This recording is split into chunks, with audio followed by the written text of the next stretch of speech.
prime minister who cut crime to a 38 with low should be sitting with 35 seated parliament. I'm mad, you're mad. I'm mad, you're mad. Not what Jamaica has come to. Let me tell you something. In Barbados, Mayor Amo Motley won 30 seats. Seats are in the Barbados Parliament? 30. You know how much Miss Motley won? 30. Clean sweep. And she did it twice. And Holness has done more than Mayor Motley has done in Barbados. And the Barbados people rewarded her with a clean sweep of the Parliament. Total wipeout of the opposition.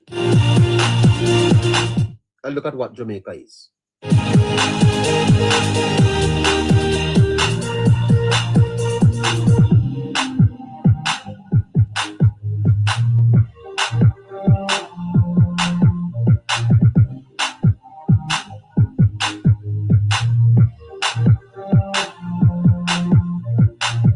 Let me wrap this up for you. The truth is, my listeners, is that the elections were not close because Mr. Holness governed poorly. No. The elections were close because he was undergirded weakly. Go and say that again. The elections were not close because he governed poorly. No. The elections were close because he was undergirded weakly. And politics, like architecture, collapses not at the top, but where the beams are neglected. Politics collapses where the beams are neglected. The opposition understood something the governing party underestimated. Watch me now. The PNP understood something that the government seems to have missed, and that is psychology matters. Watch me. So the PNP came with time come.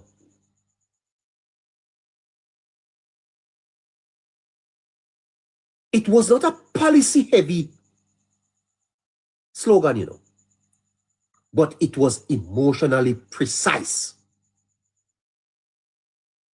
PNP was not about policy. It was about psychology. That's what caught the Labour Party. It whispered in inevitability. It suggested destiny. And it invited frustration to see itself as progress. And in political psychology, this is what they call cognitive permission. It's what they call cognitive permission. It is the idea that people do not need to be persuaded of an alternative. Only release them from loyalty to the present. So in political psychology, when you speak of cognitive permission, you don't need to persuade people that you're a better alternative, you know. All you need to do is to release them from loyalty to the present. That is why they went after the leader. All by design. Cut off his support. Muddy him up. That is powerful.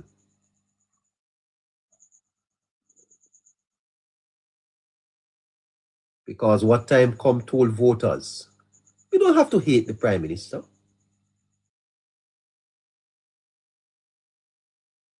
You just have to believe the moment has passed. powerful. His time is done. Time come means his time is done. Give us our time now. Powerful.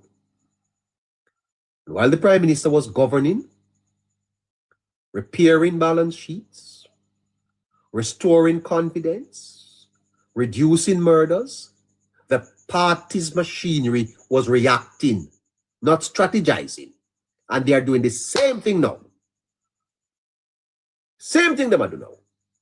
Because everybody now is happy and in government. Settle behind your nice desk. Drive your nice cars. Yeah, man. But remember the people on the ground. You hear me tell you? Remember the people on the ground. Remember the bloggers and the workers. Because 4 years is not a long time. As you quince up, you're there again.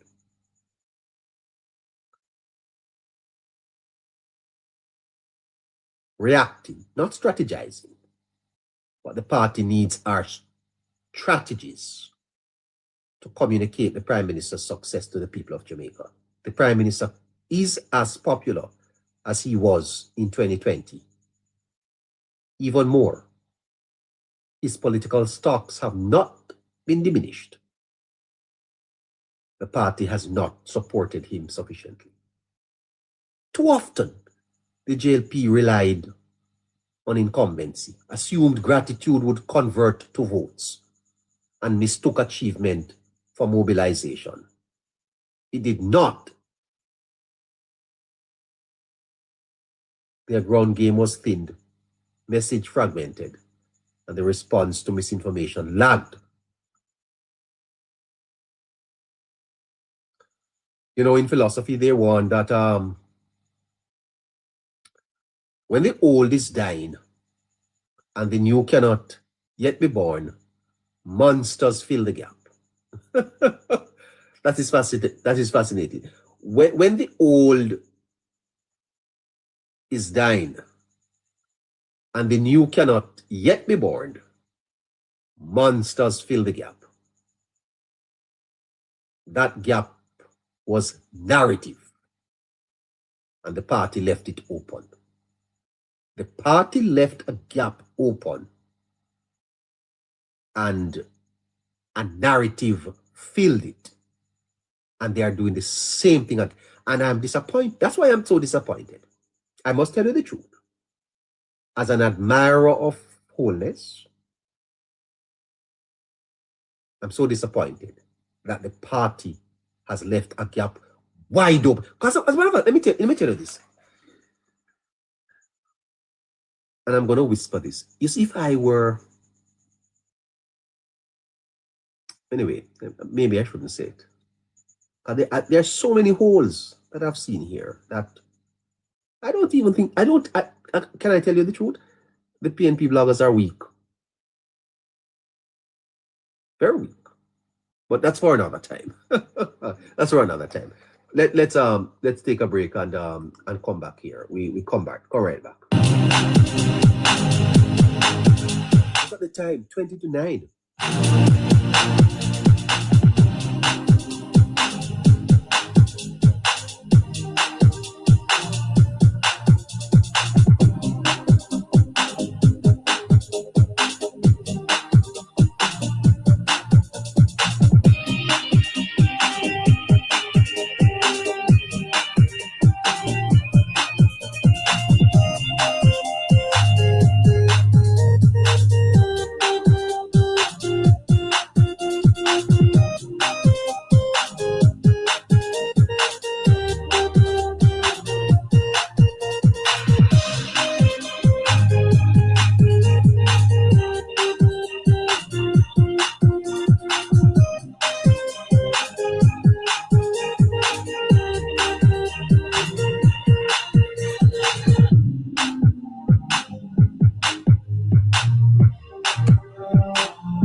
I don't want to come back. I don't want to come back to this. I kind of want to move on to other matters.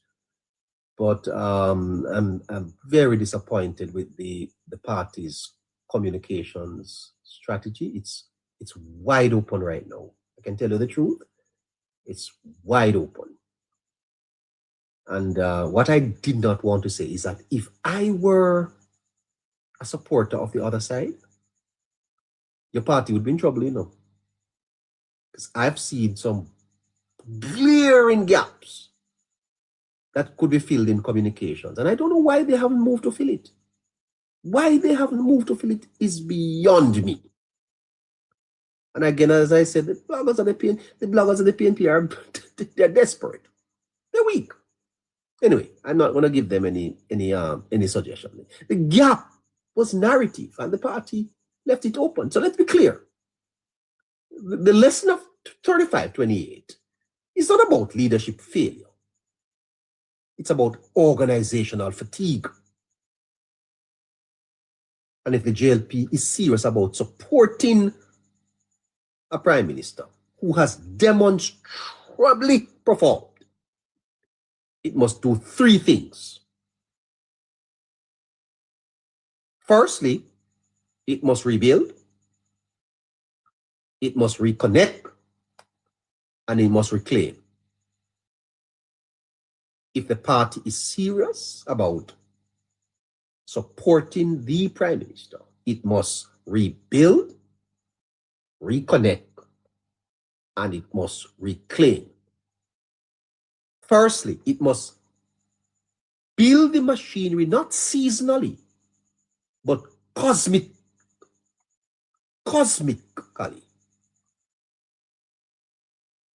Not seasonally, but structurally. The structure. Strong constituency offices, continuous voter engagements, data-driven government operations. The party must be present between elections, not rediscovered during them. The 28 seats that were lost, where are the caretakers? One missing. Second, reconnect the message to lived experience. Economic stability must be spoken in human terms. Lower murders must be framed as freedom restored. People do not vote on spreadsheets. They vote on stories that sound like their own. Party must translate governance into language that moves heart, not just headlines. You have to go for the heart.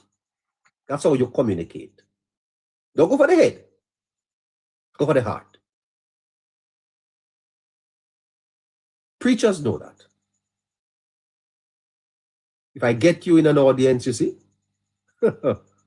well, I'm going for your heart.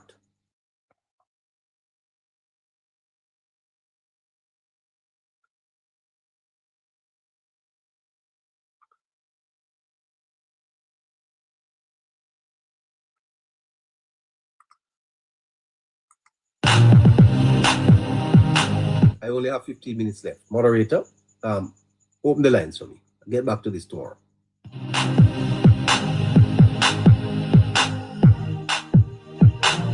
$15 minutes left. We end at 9 o'clock. Good night, sir.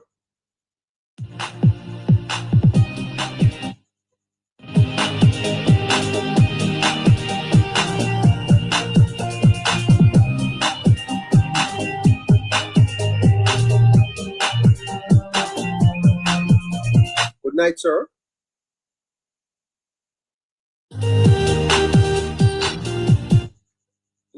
Good night, sir.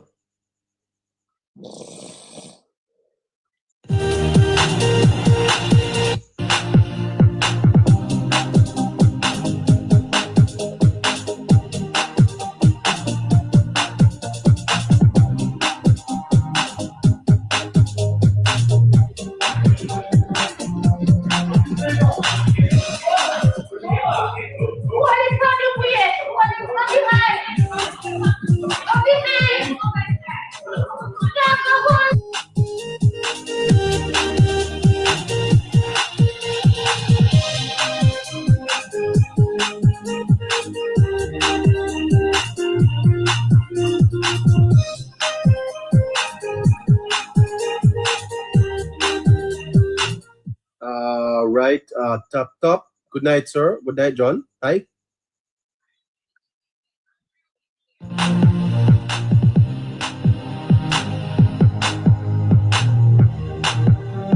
Hello, John. Hello.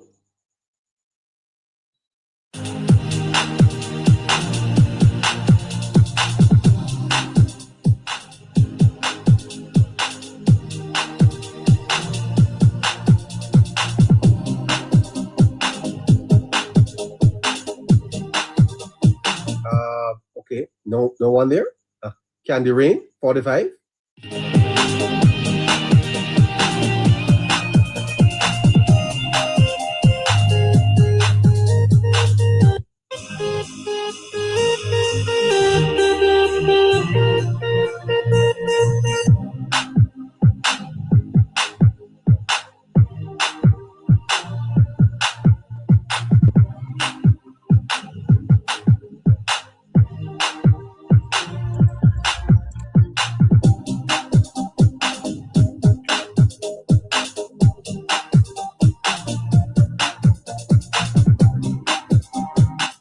Paula, good night.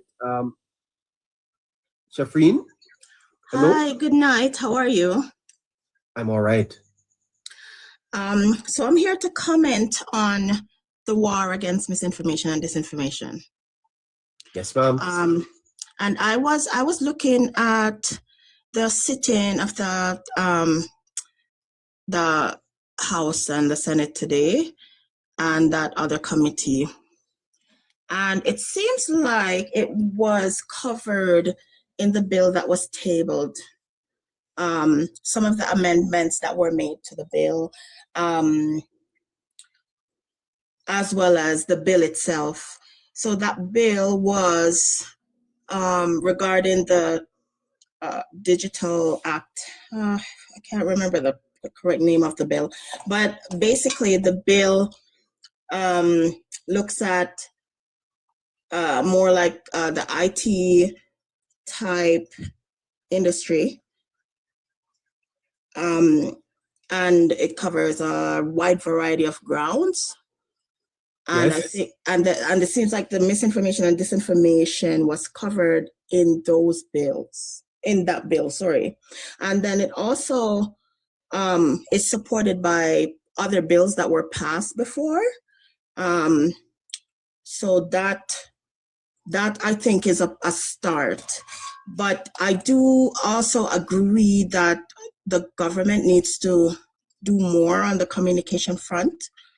So where I noticed that they're lacking is squashing disinformation. So they need to have some team or someone who's combating all this negative and false information that's being spread, even by the head of the opposition party. Because I heard that press release that he did prior to that press conference, and it was full of misinformation or disinformation.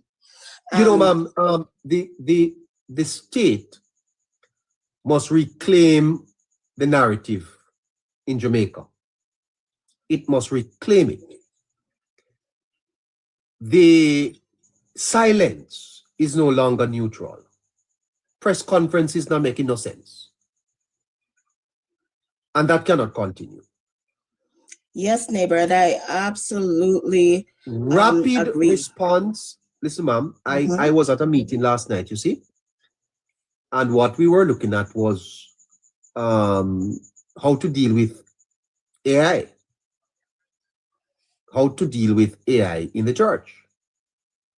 The fact of the matter, ma'am, is that you have to have a relentless ongoing putting out of the correct information. Okay? Truth must now travel at the speed of lies. or it will always arrive too late.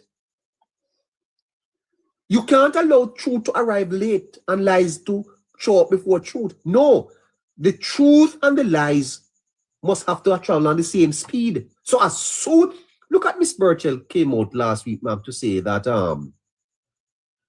Southern St. James was still waiting for government money. Nobody has said anything about that. That is just left out there. And the point I am making, ma'am, is that Mr. Holness has carried the weight of the state. It is time for the party to share in the politics. Because leadership without machinery is isolation. And performance without protection is peril. And the next election will not be decided by whether Jamaica is better, but whether the party learns how to prove that Jamaica is better. Okay, go ahead, ma'am. Yes, so I absolutely agree with you. And that's why I think, in addition to, like, not just the Prime Minister, because leaving that just on the Prime Minister alone to come and clarify, it's a lot, but everybody who has their own portfolios need to come out and clear things up. If everybody comes out and everybody address the misinformation regarding their portfolio or drag them into things that they're not involved in, they need to come out and they need to say something. But this whole when they go low, we go high, Michelle Obama thing is not working. Well, that may work in America. That may work in America, ma'am. Don't work here. Yep, exactly. Jamaicans are more straightforward people, and they're going to be listening to whoever have the loudest voice, unfortunately, not necessarily just looking at facts. And it's true, like when it comes to politics, emotions play a huge role. Because I mean, like, I'll give you an example. Like, I'm in Canada, and the Canadian people were very angry at the results from the Liberal government. But then what did they do? They decided to vote back for them. And now they're sad or regretting their votes, right? Now they're saying, oh, we should have voted for so and so.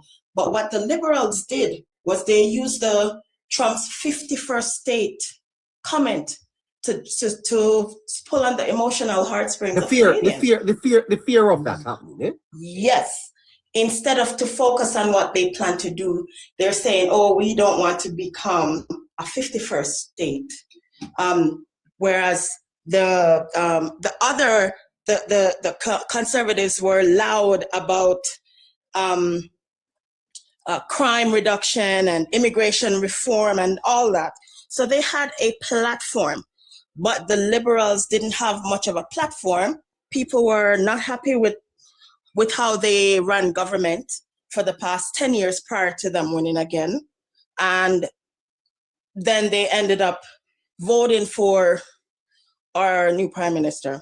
Remember, Trudeau was way behind in the polls, ma'am. That's why he left. That's why he left. So exactly. Carney benefited from that Trump wanting Canada to become the 51st state. The point you are making, ma'am, is that psychology matters, eh? Exactly.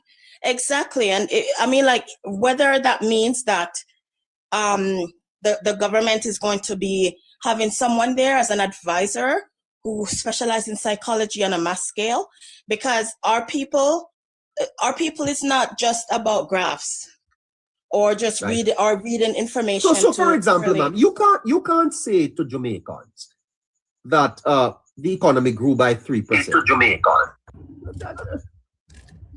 You can't say that to Jamaicans, ma'am. You can't say that to Jamaicans. That's not how you communicate. No, you're gonna have to let them know what it's doing in their life, right? Like the Prime Minister is going around and he has the housing program. He can you emphasize on that housing program and how many people got house, and even ask them if they're okay with advocating for him or sending out some message or whatever regard, like that program, the HEART program. Interview some kids who went to HEART, right? Put them out there. Let them tell how their life has benefited from these programs, and encourage other people to do the same thing, right? It doesn't matter. One time your parents had to have money to send you to school, or else you're finished, right?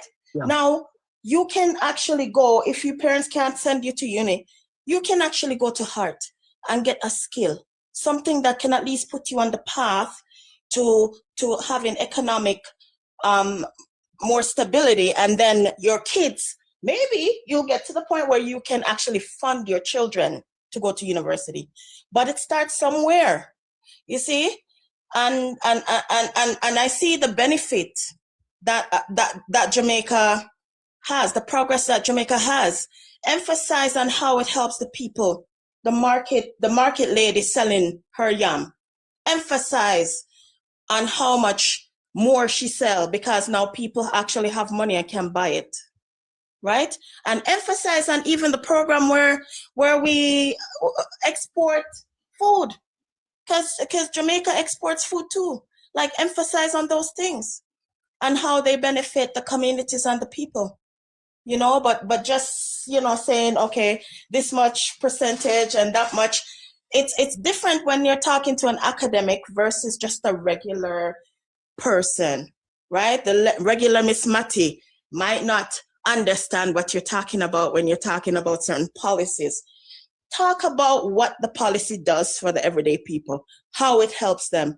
Use other people's experience in the policy to share how it has improved their life, right? But there's so many opportunities for the government to go and expand on their communication, and even develop like a better strategy for communicating, and not just to fight misinformation and disinformation, but also to let people understand that the work that they're doing is for every Jamaican and not just Jamaican in certain places. Because I think some people need to know that, right? Because unfortunately, they'll go listen to some rumor that they have no proof about because the person saying it is loud and wrong. Uh-huh.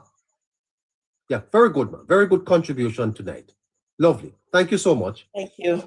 Thank you. Absolutely. Great. Okay. Coming to you, Harry.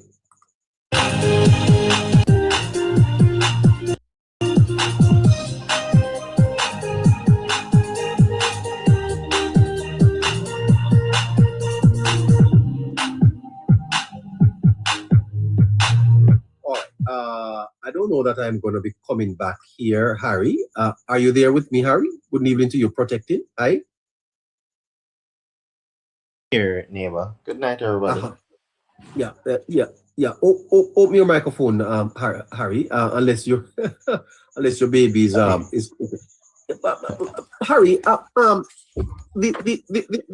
The whole question about the narrative that failed to land. Yeah. Where we say politics is not only about policy, it's about persuasion. And I'm thinking, Harry, that listening to the Minister of Finance on Nationwide yesterday, speaking about the economy, the minister is speaking to journalists. How do you speak to Jamaicans? Neighbor, for one, you definitely can't speak in a I want to say Queen's language or Queen's English. You also definitely can't speak above the very people that you're trying to reach, which simply means the government knows the stats. They know what level of emotional intelligence or have an idea. They also know the educational level as well. And as such, you can't be coining things that is above that level, right? It is not one in which you are speaking to the highest stakeholders in the country, so your investors, business personnel, government officials, and so on. You're So speaking to the average man. Who was she speaking to yesterday morning? Well, the thing about it, neighbor, is one of Mrs. Williams' weakest area, because she is not one that can be, among the common man like that, right? It's not highly relatable when it comes on to her. I put it to you, Harry, that regardless of her audience, here is where the party, in my view, is failing. So she does an interview with journalists about the economy, and she puts out statistics and facts for people like you. Right. But who now needs to take what she says and communicate it to Moko?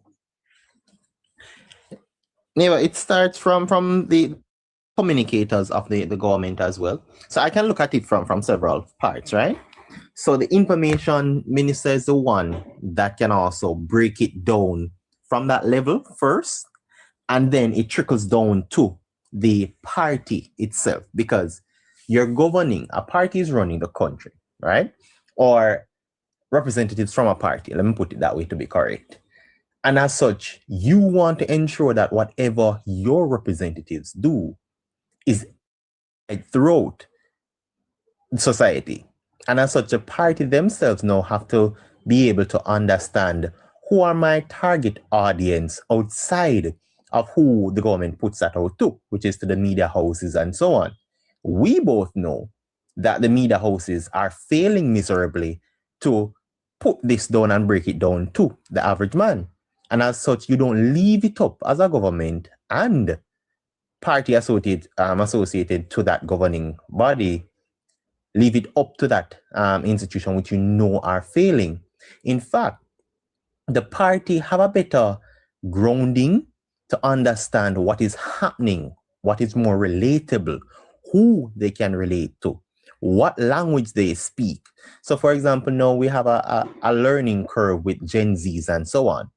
Nobody in that administration really and truly cannot properly communicate to, for example, a Gen Z neighbor who will be the set of persons going to the polls in 4 years' time. But the party can. Why? Because the party also have a lot of these Gen Zs following them, whether directly or indirectly, and also look to them. And as such, they can speak the language of those people, of whatever demographic it is. And it's their responsibility to ensure that they not just echo it in society, but also ensure that it's on repeat constantly. Fantastic. Protecting, hold on. Hello?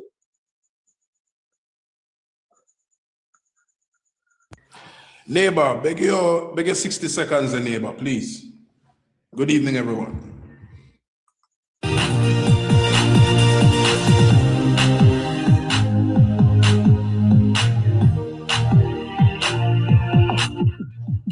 Listeners, could you please tap the screen and share the live? Please also repost the live.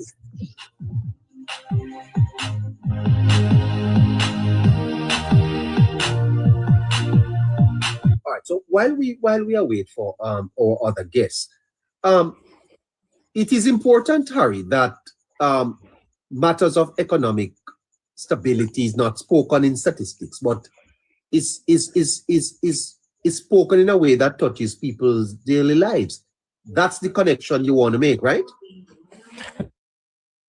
But in fact, I'll put it this way: it is one in which you speak in reality, not in absolutes, because nothing is said in absolute when it comes down to life. But you speak in reality. That is a language majority of the population understands.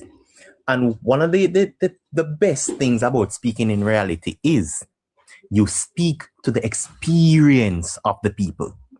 Yes. That is the key part. Because you said it. Mrs. Celine won't know and understand this. Mrs. Celine probably never ever, based on her time when she grew up, probably never passed primary school. And she relied on her industrial techniques and so on to get by. But at the same time, you are catering for people of this nature. Yes. Nobody's on the same level right throughout society. And they vote? And the people who you want. Right.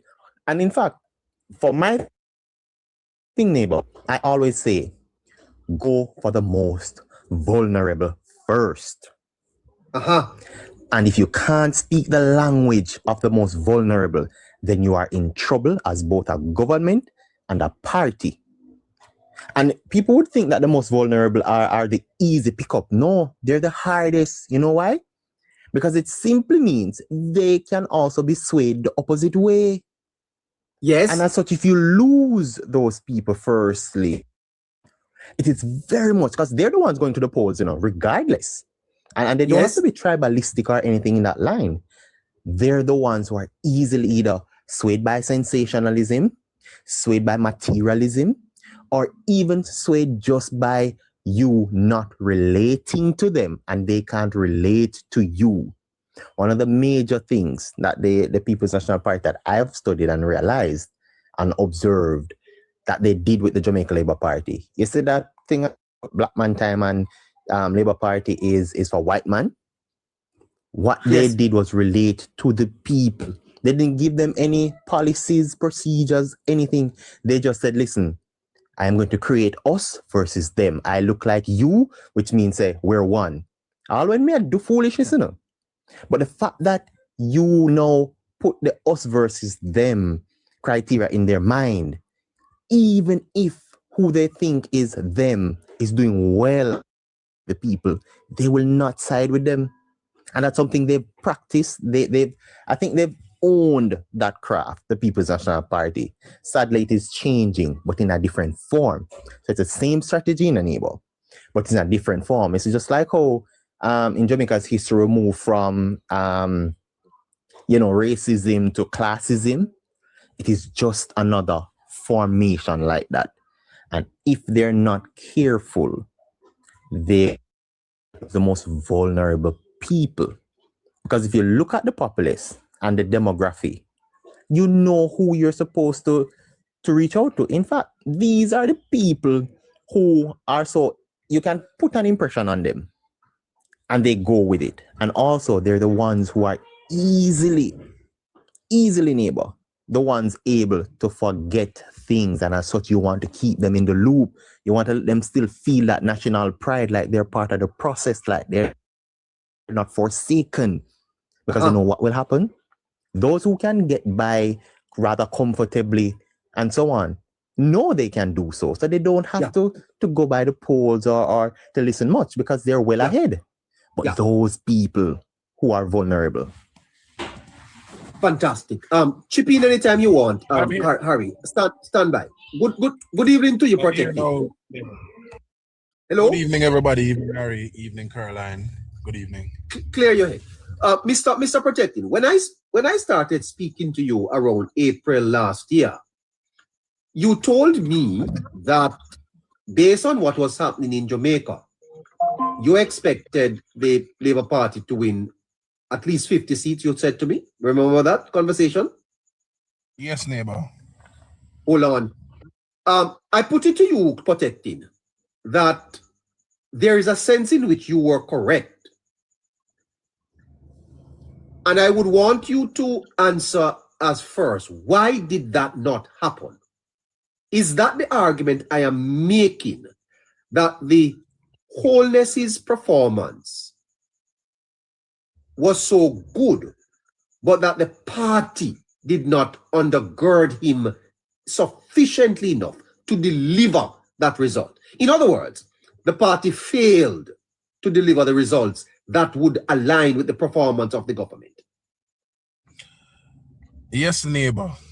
You're right on point right there. I was right up until the point where the party really doesn't listen well, as it is their, if you want to call it, their modus operandi. Them not listen. And that is the reason why the argument that Harry alluded to earlier, that the PMP used as a strategy for almost all its political existence, that them over there saw for uptown and we over here saw for all uno. Because the Jamaica Labour Party have always embodied this kind of idea that they make the people feel as if them better than if you talk to them at their level. And I don't believe that even though there are improvements, I don't believe that the JLP realize how damaging that is to the political future, the political viability, long-term viability of the JLP. Now, look at it this way, neighbor. If I speak to the man in the street, I speak to everyone. Yes. But if I coin a message that is laced with English language and statistics and graphs, as a person before was making reference to, then I speak to only a collective number of people. And this collective number of people, maybe 60% of them don't vote. Yes. No, democracy needs politics. Politics needs voters. So if you're not messaging to the possible voters, what the hell you doing in politics? And you know, neighbor, as you made mention of the first time we had a conversation, and if you remember clearly, in that same conversation, my disgust with how the JLP goes about communicating with people was also highlighted. Political communication is necessary. Absolutely. So in political philosophy, psychology, what is called cognitive permission, the idea that people do not need to be persuaded of an alternative. They only need to be released from loyalty to the present. Psychology, foresight, protective psychology was used in the last election to devastating effect. Yes, but also, you know, neighbor, there is another reality, you know, that when I'm not going to touch on it too deeply tonight, but there's another reality in the last election. There was a general election and there was a by-election. Pun intended. Oh, wait, yes. No, yeah. The So, malignant, you know, malignant use of money. But you know, but hold on. But yeah, don't go there. So tonight, we go down the road there. But we can come back. What I want you to answer is there seems to be a dissonance between the Prime Minister's performance and the party's performance. Which is the Jamaica Labour Party's usual problem, neighbor? Yes, it is their usual problem. See, I got a carry bucket of water upon the head in a Gilbert. And he thought that with those images of people, you know, with those images that people would see of him carrying water, you know, handing out care packages and do all them stuff, people would it would just warm people's heart and people wouldn't forget. And then people would just vote for him again to continue to carry on his good work. And the Jamaica Labour Party seemed to have been let down by whatever structure it is that they have in place. It seemed to be made up of people who don't believe that they should talk to the people. There's no other way. There's no other way to sum it up in a neighbor. It seemed, all right, look, you have Marlon Morgan now, Abka Fitzenley, who, when they feel like they say something, that's not political communication. Political communication is, as the lady was saying now, there should be programs run by the party, finance out of the party, that situate the success of governance at the feet of the people. Miss Matty, as she mentioned earlier, should not wake up one day and not be reminded that she just became 75 and the social pension that she get bi-monthly, which she never know what to look for a dollar before. It is as a result of the government that is now administering to her affairs. The young lady who will wake up, who have her kids on path, and her child was born, I think, in 2022, I think, who now is a part of that trust fund for kids. She must be reminded that is Andrew Holness and the Jamaica Labour Party did that for you. And neighbor, the risk that the JLP is running again, you know, is the same risk that they ran since 1962, you know. Yeah. The very platform that established Jamaica, whether it be the financial sector, whether it be our very culture, whether it be tourism, every structure in Jamaica that established the foundation of Jamaica was put in place by the JLP. But what? The JLP have allowed the PMP to message around them and take control of those structures. And the JLP is running the risk again with Andrew Holness performing so well that another decade or two, if the PMP should find themselves back in power, they will find a way to erase the fingerprints of the Jamaica Labour Party of all the goods that are happening in Jamaica now. Let me ask you this though. The election or elections are decided by whether it's not a case of whether Jamaica is better. I and you know that, Harry know that, Caroline know that, most people listening to me know that. Well, how does the party learn to prove that Jamaica is better? Isn't that what we're talking about? How do you prove to the people of Jamaica that their lives are better? It's easy, neighbor. It's easy. Talk about the things you have done that are improving people's. All right, look at it this way, neighbor. Psychology is very important, you know. And I've always made mention of this. The People's National Party does not establish any structure in the party itself without a psychologist a part of that group. You see that? You serious about it? A business psychologist or a marketer. They always have these people, because for the People's National Party, it's about messaging. It's about coining the right message to hit the target market. What is happening in Jamaica now, you know, that is causing a little bit of discomfort for the People's National Party, you know. More Jamaicans are becoming aware because of the proliferation of social media. Technology is causing the PMP to almost become obsolete, if you want to put it that way, because people are now getting information at their fingertips. So more people are aware. Because of this new awareness or this new level of awareness, more people find themselves in the middle. So when you hear statistics about undecided and all of that, it's not that these people weren't before a part of the political process, but because they become more aware, information is now being shared. They jack up themselves in the middle now, and many of them are eeny, meeny, miny, mo. And some of them logically will make a decision that, listen me, this group of people are doing better, and I'm going to go with them. So what you have is a Jamaica Labour Party who have traditionally been lazy politically.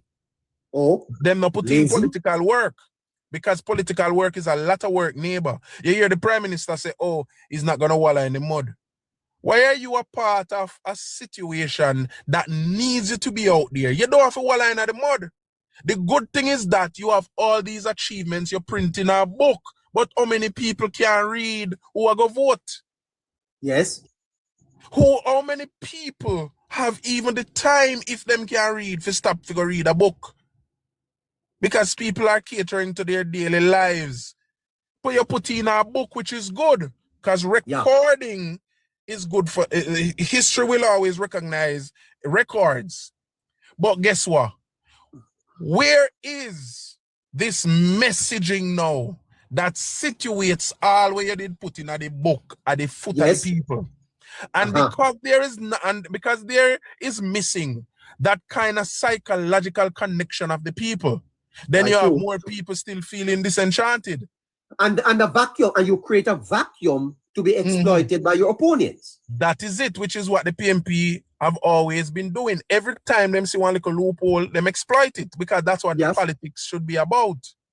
Yes. And the JLP, them sit down and then wait till all the exploitations go on, all the PMP's messaging go out there and take root. Then them want to come in the back end, come say, I lie that, and we are going to attack. Why do you need to war when you can lead your troops to go deal with a situation, saturate the place, so there need not be any war? Why are you going on a disinformation and misinformation war now, when are you in the first place allow it to sink in? Yeah. Would I not be correct to argue, protecting, that the margin in the last election does not reflect the quality of Andrew Holness's achievement, and that in truth, it reveals something entirely different, and I call it a failure of party support, not of prime ministerial leadership. So it's not prime ministerial leadership why the party end up with 35-28. It's a failure of the party support. Yes. And that for labor rights may not be something they want to talk about. But isn't it something that they should accept, that the party failed the prime minister? Neighbor, whether they like it or not, they must accept it. They must. A matter of fact, the prime minister first, as a leader of the party, must accept that as the leader, he did not see it fit to put in place a structure, because going forward in a neighbor, it's going to become even more riskier and riskier, you know, as it relates to misinformation and disinformation, you know. The world is changing. I know, sir. Did you know this protected? Don't forget your answer, and I want you to answer that question there. That in the last election, you know, a poster came out purportedly coming from Dayton Campbell, saying that the PNP was leading because of exit polls. After the election, the workers voted, police and elected, and it came out from on a PNP logo with the general. The PNP did not deny it, and the Labour Party did not say a word about it. Now, it would be great to study what effect that had on motivating PNP voters to come out on election day. It had some effect, neighbor, and maybe that study may never happen, or that study will happen some years down the road for the generation that comes after you and I to examine. But the truth is, when you study psychology, everything impacts decision. Everything impacts decision. The PNP knows this. They understand this. They knows this, you know. Them know, them understanding 100%. Address the matter that I raised with you, that the party failed the prime minister. The achievement of the prime minister was not reflected in the election, and that would be a failure of the party to support him. It's a failure of the party, but it's again, as I said, it's also a failure of the leader of the party, because the party doesn't stand by itself. It has a leader. Now the leader must from now look down the road 4 or 5 years from now and understand that the landscape, the political landscape, is going to even become harder to navigate. So what you do, you put in place structures that will support. Are you saying to me that the party should not think that winning a 4th term is a foregone conclusion?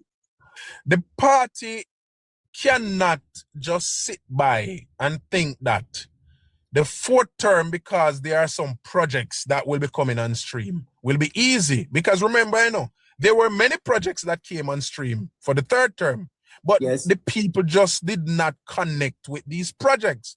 And if you attempt to do the same thing, using the same approach and the same strategy, you're going to get the same result. It's going to be difficult. Don't believe so the PNP with 28. Just go and sit on one side and lap them tail and say, you know what? Make we go into this easy because we have less ground to cover now. No. And it means, therefore, that this is going to be an all-out battle when the next election comes. And the prime minister, being the leader of the party, need to now put in place some structures. Because remember this, in a neighbor, a government's policy not just come out of thin air, you know. A government's policy comes out of a group of policies that the party, the political movement, put together, examine through whichever means their committees and so forth, and decide that this is where, if we lead the country, we would want to take the country. So the government's policies must be supported by the party by way of the party's messaging to situate a policy achievement at the feet of the people. And if you fail to do that, if the prime minister failed to realize, I've been trying to talk to the prime minister for the past 3-4 years, put a team together, assemble a team. Marlon Morgan and Apka Fitzgerald have ministerial duties. What do you expect them to do? Because of disinformation and misinformation and the loads of it that are out there, people are now more distracted than ever. So you have to put something together that continue to push in at the people them face. What's happening? Yeah. I see, hold on there, protecting. I see Chops Media joining us. Don't move. Chops? Yes, neighbor, how you do? Greetings. You made this point very forcefully last week. But in truth and in fact, Chops, and a leader can set direction. Protecting was suggesting that wholeness should take a little responsibility. But a leader can set direction, but the party must carry the load, Chops. You don't think that in the context of what we're speaking about here, that there has to be a strategic move by the party now to make sure that they are responding to the obvious existential threat that confronts it? Yeah, I agree with you, neighbor. Greetings, everybody. I agree with you 100%. And when the Prime Minister made a statement a few months ago about we have to address this whole issue of misinformation in a more aggressive way, and I don't remember the exact quotation from him. You can remind me of the quotation, neighbor, where he spoke. Well, I don't know. I think he declared war. Right, which is the declaration of war against misinformation. That was the cue given to the party and the party operatives. So where is the war? Well, if you promote your colonels and your generals and remove them from the field, and you're now making them I'm trying to find the exact terminology. When you remove a general from the field, you call a general home, was stationed out in the Middle East, leading the troops out there. You bring that general home and you put them in the Pentagon as a senior officer there, overseeing what's going on in the Pentagon. What happened to the troops out in the Middle East? Who directed those troops? So you are saying that it's not that the troops are not available, but they don't have any commander. Neighbor, the depth to which I'd love to have this discussion cannot be done on social media. That's just the only issue. That's the only problem I have. But if I were to tell you in an open way what has happened to us and where we are, you'd cry shame. But I cannot say it because it is just not for me to say. Wow. Somebody who has been a part of the system, as said to you before, I've served on the communication task force for years. So I'm not speaking just as a regular Joe Blow. Yeah, but Chops, help us a little bit more than that, man. The party, there are many people who have invested much in the party, sir. And there is a fear in Jamaica that Jamaica must not reverse the progress it has made. Many people are suggesting that there is no way that the PNP should be getting any leeway to get back into power anytime soon. No. So that's that fear over there. Many people are right now worried that can they do it for the fourth term and all of that. So you must help us a little bit more than that. The feeling I'm getting, neighbor, there is definitely a sense of complacency as it relates to the political machine. And we're not talking about communications only. You're talking about the political work on the ground. Right, the political machinery that covers communications and everything else. Yes. There's a certain level, and I would not just say a certain level, there's a high level of complacency. Ask yourself this question. When was the last time you heard of a Era Council 4 meeting? Haven't heard any political work since election at all, sir. Think about it. Just ask yourself the question again and ask people in the chat. They'll be able to tell you. When was the last time we hold a area council meeting. That's just one. That's just one. Remember now, area council meeting is the party's business. That's where the party's local machinery in the 4 area councils are handled. When was the last time we had an area council meeting? That's one. Two, like I said in the neighbor, I am I know. somewhat restrained to go. I know, but I think what you are doing is helping I'm labor trying, rights to and that's what I'm understand it. trying to do. Yeah, it's not criticism, Chops. The fact is, you are a labor right. You are Oh, a labor right. absolutely. Yes, and whatever you are saying is because you want to help the party. But let me move you from that from being so uncomfortable. The fact is that the leader of the party carries the burden of governance. Yes, But and should not carry the burden of the general secretary. He has to be carrying the burden, the battle of explanation. Chuck. Isn't that where you need to correct the strategy there? Not to allow the prime minister to be governing and explaining at the same time. Shouldn't there be some explainers in the party, man? Well, they are. They're excellent explainers in the party. But the problem is a lot of persons are caught up with themselves rather than the work of the party or the work of the government. Let me give you an example, neighbor. During the last election, and protecting you are quite aware of what I'm saying here. During the last election, the party mobilized perhaps one of the best communications team that we have ever seen. And when I say the best communication team, it was very late in the game, but it was extremely effective. What they had was a couple of tiers. In other words, they had different levels to the communication. But at the end of the communication, it trickles right down to the common voter. I said it on your program, and I said it on my open discussion the other day, that the party communication apparatus, the mechanism that the party has today, is second to none in the Caribbean. Oh. The problem is that mechanism has not been activated. It was activated months before the last election.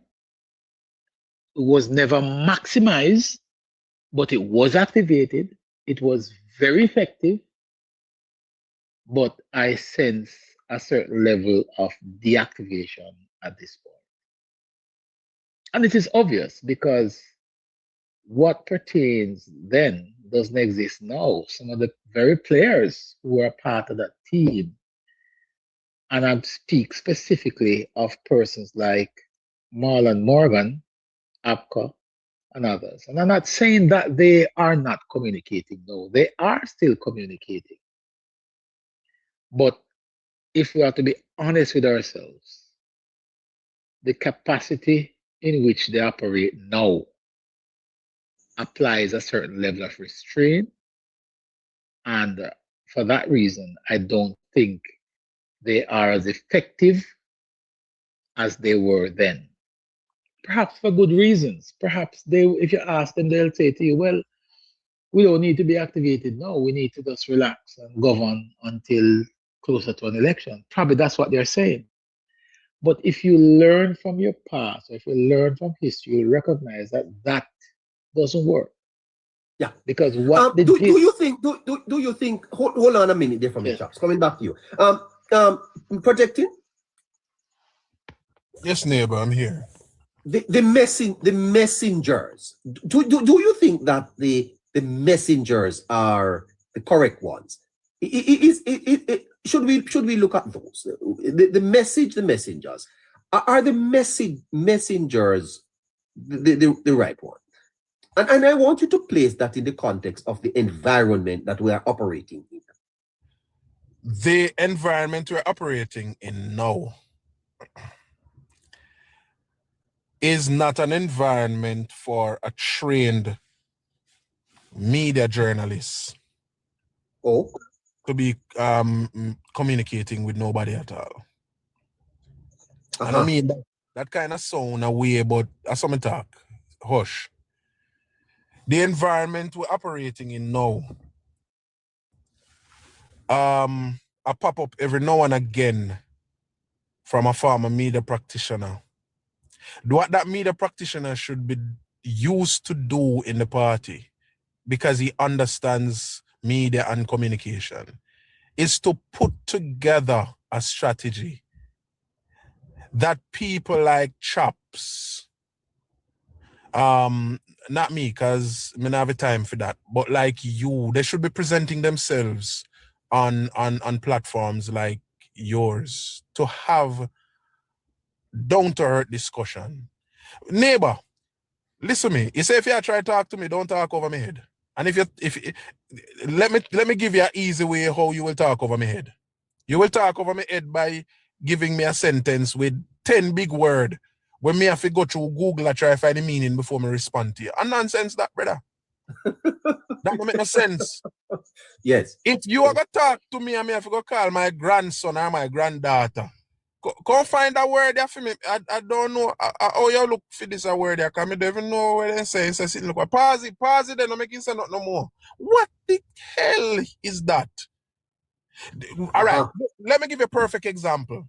Camille Buchanan, who now runs the Bellevue, she's making a meal. She's making a meal of communication.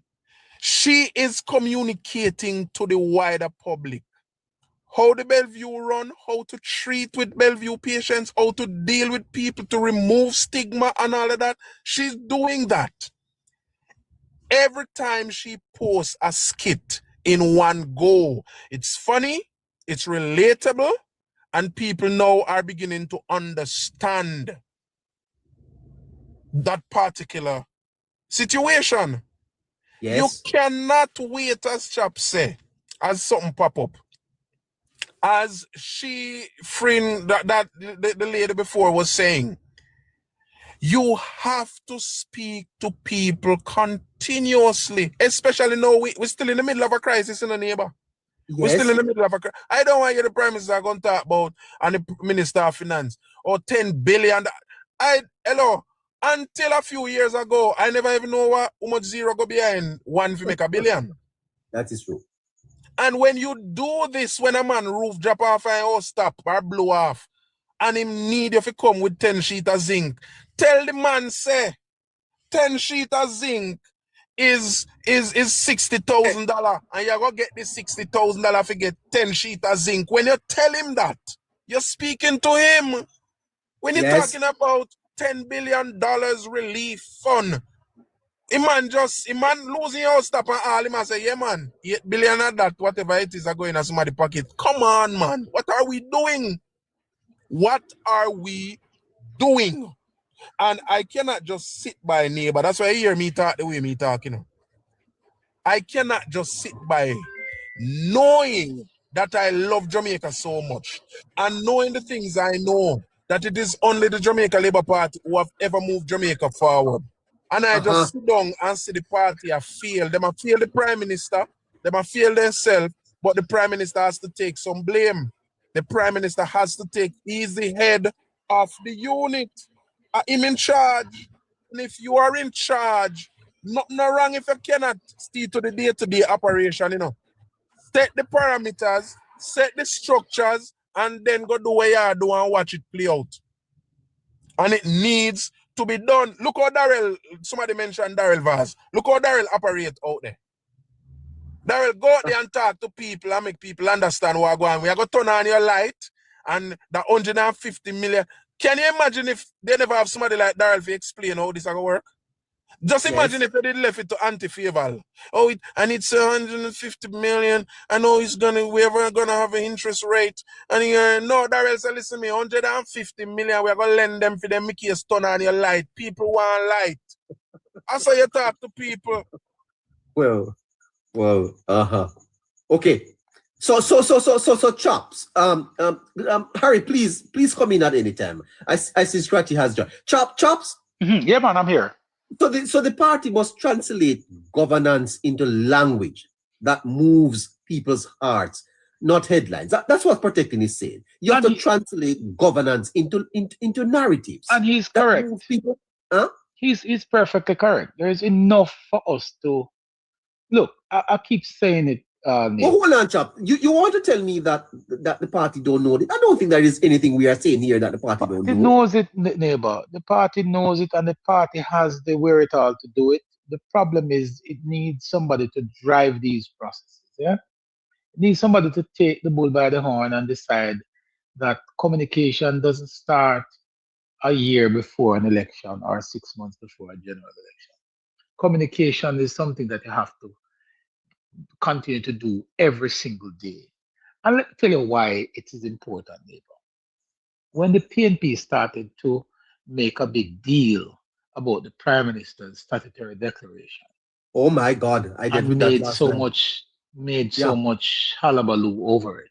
By the way, pause a minute, chaps. It is one of the most dishonest thing that has been done to a prime minister in Jamaica. You know, probably in the Caribbean. It is a terrible thing, Chops Media. Terrible. Okay, and for it to have appeared on a national debate stage, and for the leader of the opposition to have used it, and declarations that have yet to be certified, to give the impression that somehow the prime minister has done something wrong when the prime minister cannot certify himself. Well, on the neighbor, neighbor. Well, on the chops. Go ahead. Neighbor, you have to understand, you know, again, the cut and thrust of politics requires strategy. You see, once you hold strategy and head down a particular road, you can't just uproot and change. Now, while the opposition leader is a liar, he was being political because you're in a politics, you're in the throes, the ebbs and throes of the politics. No, the prime minister don't want dirty up his mouth or get his hands dirty. As me say, we have one of the best prime minister. Me see man suit up a go war, if we prime minister go war in a clerks, uptown business. No. Since you don't want to get your hand dirty, the party should have already recognized who are going to be the attack dog, who are going to be this, who are going to be that, and fling them on the front line. So while on the debate stage, you know, the opposition leader is going to come with that and you don't expect the prime minister to respond a particular way. But you see, as the debate done, yes, the attack dog for you out there run just like a pit bull. But protecting, they did that, you know. They did that. They were out there on the battlefield arguing the point and defending all right. the prime minister. In war, Chopper, what about the preemptive moves? Preemptive that's what I'm saying to you, that when that started, when that whole lie and misinformation about the prime minister's statutory declaration started, let me ask you this question though, gentlemen. Mm-hmm. What stopped it? What stopped it? Yes. It has not stopped. What slowed it down significantly? You want me to be very honest with your chops? Yes. What slowed it down significantly is a group of vloggers, Lashika, Winner, people like myself and others who get account and sit up late at night, Dujan, and go through the report piece by piece to give people understanding out there as to what is happening. People like myself who started the preemptive strike from as far back as 2023. But what really stopped it though? But what really stopped it? But no. It has gone down from 100 to at least 20%, if you ask me. It was always the go-to argument for the PNP, has not been that way since the Prime Minister took it to court. Chops. I'm even saying that to you. Stage, it was still alive and potent. Yes, but no, what I'm saying to you, that when the Prime Minister decided to take legal action against the IC in putting the thing out there in a very organized way, pushing back, it slowed down the argument significantly. It didn't say it stopped it, but it slowed it down significantly. And I'm not taking away from what social media. May I get up on the same team, chops? But what I'm saying to you, People What I'm like saying to Michelle Stern will spend countless hours and nights, and I agree many with you. 45 minutes videos. Yes, going but that through didn't the stop it report. either. But that never stopped it. They No, continue but with it just the it same. has not stopped up until this point. A matter of But fact, I'm saying to you that it has significantly reduced by the PNP because of the court action. all And the it did, point I was trying to make all at the it did point, was stop Mark Golding, Dayton Campbell, and Peter Bunting from talk about it. But they're but they were the bloggers. three. Sir, you cannot stop bloggers. I'm not talking about a strategy to stop. Yeah, but if them Because pay if them you're to going talk to about it, cause them But decide sir, to if you are going to think that you can put a strategy in place to stop bloggers, you're wasting your time. You can't stop bloggers. I mean, Bloggers I'm are. not stopping bloggers. What I'm But saying is, the three persons that you talk about a while ago, who the lawsuit prevented them from talking about it on a wider scale. Mark Golden, Peter Bunting, and Date Campbell. Those were the three major ones, right? And they had significantly slowed down, neighbor. And they did so because there was a lawsuit. And the point I'm trying to make is, had that action been taken earlier, it would have stemmed the bleeding. But even that action, That's all I'm saying. Chops, that's true, came in Chopper, that's true. All right, hold on there for me, please. Hold on. Well, look at the time. It's 13 to 10 o'clock. We have a little time to go. Fascinating discussion we're having here on the Politics Plus podcast. And we encourage you to continue listening to us.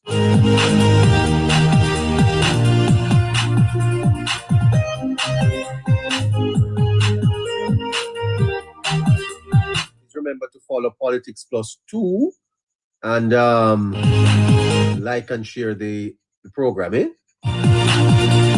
I see we have Scratchy joining us. Hello there, Scratchy. How you doing? Blessed night, man. Blessed night to the panel and the viewers. I'm here, man. Well, Scratchy, is the first I'm speaking to you publicly since I learned of the passing of your father. I trust that you are remaining strong, and congratulations for coming up tonight, man. Despite definitely, neighbor. It's been Sunday. I kind of feel a little better now. Kind of feel more. The day kind of ease off, so. Yes. Kind of ease the pressure. Just come on the platform to just for a little while, and then can't just stuck up in the sad moment, Absolutely, and welcome, brother. Have a drink. You have been listening to the conversation, Scratchy. How do you feel about what you have heard so far? I mean, neighbor, my stance on this whole thing, neighbor, about information, neighbor. I tend to look at it different, neighbor. As I often said, neighbor, I can't recall information bringing anyone in power, and I can't recall information taking power from anyone neither. We must have to look on things in the context, neighbor, of Jamaica, neighbor. Jamaica is not a country where information, no matter what the prime, maybe I'm a labor right, and no matter what PNP say when PNP in power, could never make me vote for them. So I think it's the same, neighbor, no matter where the government come with or what. The same way all the government let out information, neighbor. Everybody know when time part increase. Everybody know when time there's an increase in the minimum wage. So how they know these things, but they don't know the rest of information. People listen what they want to, neighbor, and run it what they want to, neighbor. No matter how much information is out there. And everyone know what is going on, neighbor. But persons just take on to what they want to take on. If everybody know when time part increase, nobody going to do nothing extra, nothing special when part increase. Nothing extra, nothing special is done when time there's an increase in the minimum wage. And everybody know these things. So information, neighbor, I don't think, neighbor, these people matter about information. I don't think Jamaica is a country, neighbor. Yes, there's a small demographic group of our population that has to do with the information, neighbor. But you have a next group, neighbor, who don't want to believe it or not, neighbor. Come election days, money these people want to vote for. So I can't just stop on it and say information. Information not doing nothing. Yeah. When I look at everybody who's against the government, neighbor. How do you explain those Scratchy, that there is a general feeling among many laborites that, and many Jamaicans too, that this government has outdone any other in our history? And when you look at the statistics, they are fantastic, Scratchy. But that the statistics have to be translated to lived realities. And that is the point I think that is being made, that you could do the best you can, unless the people feel that this change is happening to them, they're likely not to support you. How when these people feel the change at my neighbor, they are not gonna neighbor. You're gonna think in the body of Mark Gold in constituency business about what Andrew Willis want so time out neighbor, what Andrew Willis want come with. You think anybody living in a Anthony Hilton constituency business what Andrew Willis want come with neighbor? These people don't care neighbor. These people vote one way. Jamaica is a place neighbor where we are already diehard. We already choose our side. And it doesn't matter. You could have been more neighbor. I told you neighbor, we're gonna use the 2025 election to judge forward. And what I saw in the 2025 election, neighbor, show me that Jamaica is not a country where these people want any form of information, these people want any performance or anything like that, neighbor. These people just stick to whichever political side them align to and whatever perks them can get come the particular day, which is election day. They don't care. They don't care. Okay. Whosoever, neighbor, I can guarantee you that whosoever need to know what is going on, they all know what is going on, neighbor.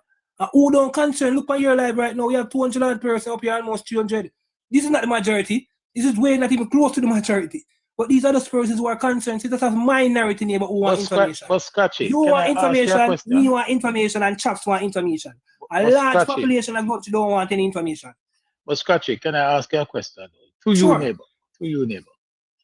Yeah, go ahead. You spoke about two demography. You spoke about persons living in the Mark Golden constituency. And I would juxtapose that with the ones living in Andrew Holness's constituency. The vast majority of persons living in his constituency is going to vote for Andrew, and the vast majority who living in Golden's constituency is going to vote for Golden. Now, there are other constituencies, though, Scratchy, that flex between both. They are marginal, they are closer, they have a lot of independent thinkers, they have persons who deal with the issues. How do you put that argument out there, knowing very well that not the entire voting population in Jamaica are not dieharded?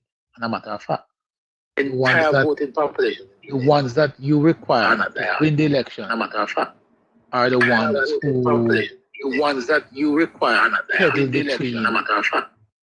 Have that echo going on there, neighbor? The ones that determine the election, Scratchy, are the ones that sits in the middle and decide to go either way. Could go Mark Golden way or could go Andrew Holness's way. And when you put an argument out there and feed that base, that particular demographic with information, they are the ones who are good. I agree with you that the person who lives in a Mark Golden constituency has absolutely no interest in information. It doesn't matter what you tell them, they're not going to change. Same thing for the ones living in Anthony Hilton. And you could say the same thing for the ones living in Tivoli Gardens too. Exactly. However, there are those who sit in the middle, the independent thinkers, the ones who make a decision based on the information in front of them.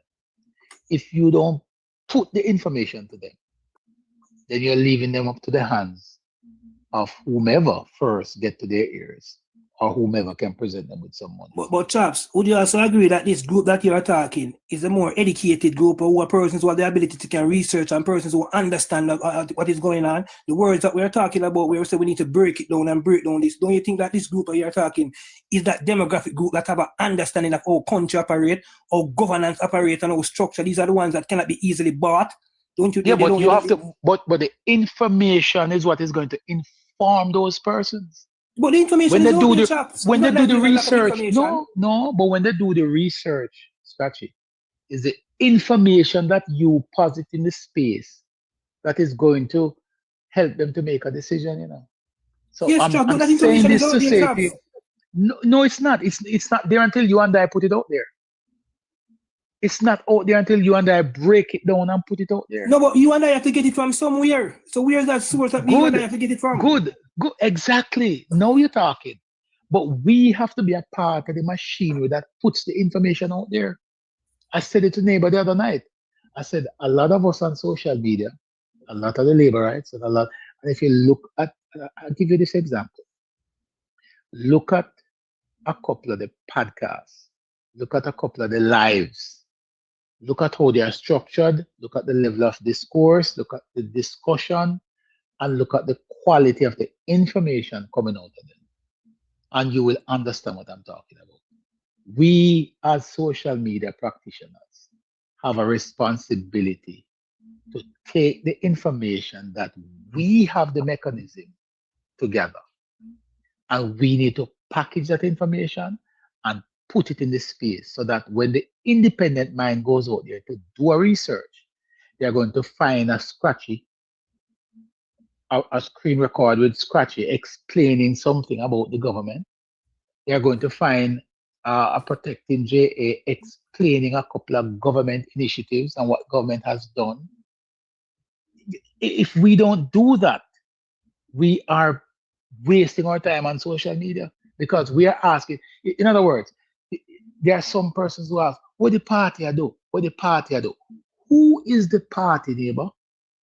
Well, it is those are gathered here tonight. And the very same persons who are asking that question as to what the party needs to do, they are the card-carrying members of the party. But seriously though, I have about 20 questions to ask the panel, and I'd like to start that round of questioning. But I want you to answer me this do chat. Isn't there a feeling genuinely in Jamaica that there is a communication vacuum on the ground, that somehow there is a disconnect? Isn't there a feeling across the space? There is that feeling, and there is some truth to it. It is not in its entirety factual because there are some level of communication. No matter of fact. Okay. So if you look at the last election, neighbor, the level of communication that the JLP had was the best they have ever communicated in history. And they still did not come up with more seats than we had. So you're asking yourself the question, what was it? And my answer to that is, yes, we had a good communications going into the election, but I think that communication was needed earlier. And that is why having this discussion now at this stage in the game is very, very important. And I'm hoping I think so too. That the powers that be are listening to this conversation and will understand that what we're simply saying is that what you did 6 to 8 months before the last general election in terms of moving the election, moving the communications apparatus, activating it, I did not think it was maximized. I think that there was a lot more we could have done, but we did very well. I'm just simply saying, let us re-examine what we did, double down, and start earlier. Start now. Start now. Don't wait for 2 years down the road to get started. Start now. I'm gonna come at you quickly. Harry, are you there? I'm here, neighbor. Yeah. Harry, how damaging has social media disinformation been to the government? How damaging do you think it has been? Well, it has done in terms of, well, I want to put it this way, neighbor. It has been a targeted approach in terms of hurting the credibility of the government itself. And that is an extension as well of the leader, because that's where so you are saying that bloggers online on TikTok, that I was listening to one of them, they had about 40 people up there. You're saying that cumulatively on the government. It is, neighbor.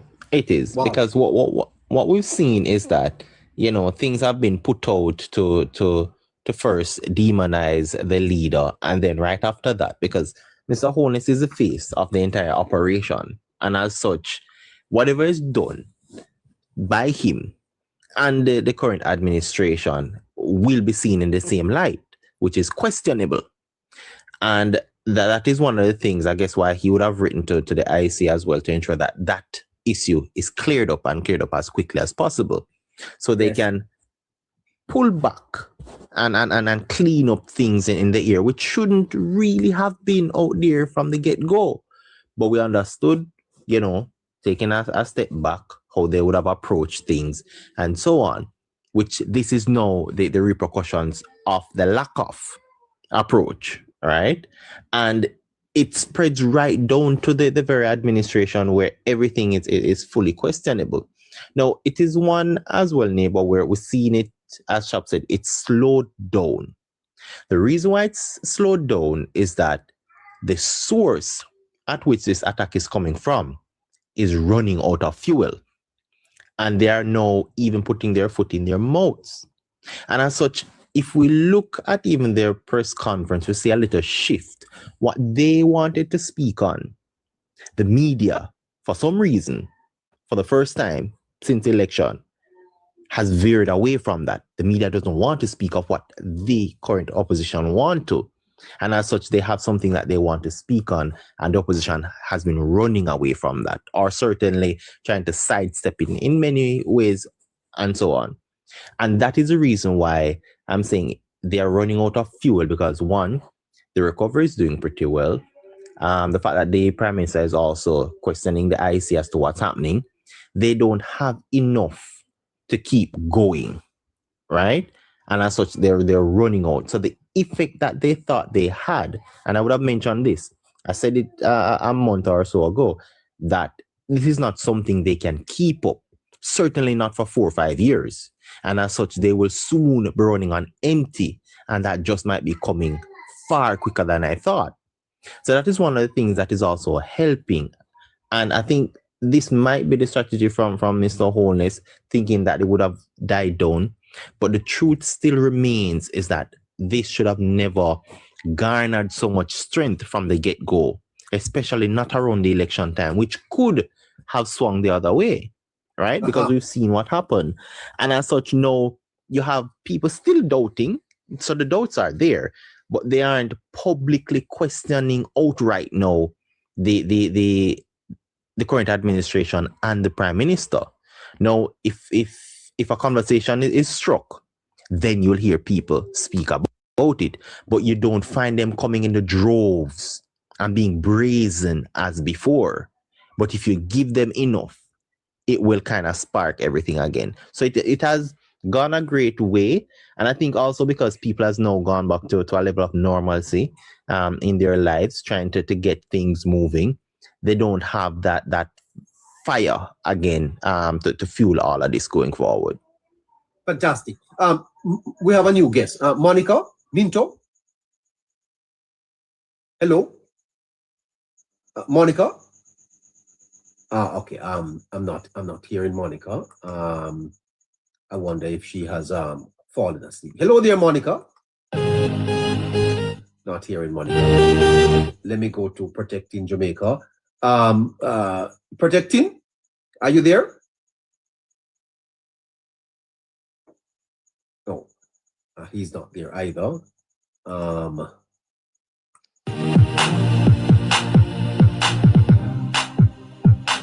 Okay, Shafreen, are you there still? Yes, neighbor. Yeah, So, you wanted to say something? yes, I did. So the Jamaica Labour Party needs to understand that right now we have two different set of say organizations happening concurrently. One is the 35 seats in government, right, and being the leader of the government. The second part, which I think this is where they dropped the ball, is the Jamaica Labour Party, as in the party itself. So the party would benefit from growing in membership, right? And it doesn't matter where they're from. Usually people want to see themselves being better. One of the desires that they can actually use to help with that is asking them, the Jamaican people are having like a campaign going around with just, volunteers from the party. What are your values? What is it that you want in life? Right? And those things typically, for as far as like what people want, typically aligns with the Jamaica Labour Party. Unfortunately, they're not good at communicating that.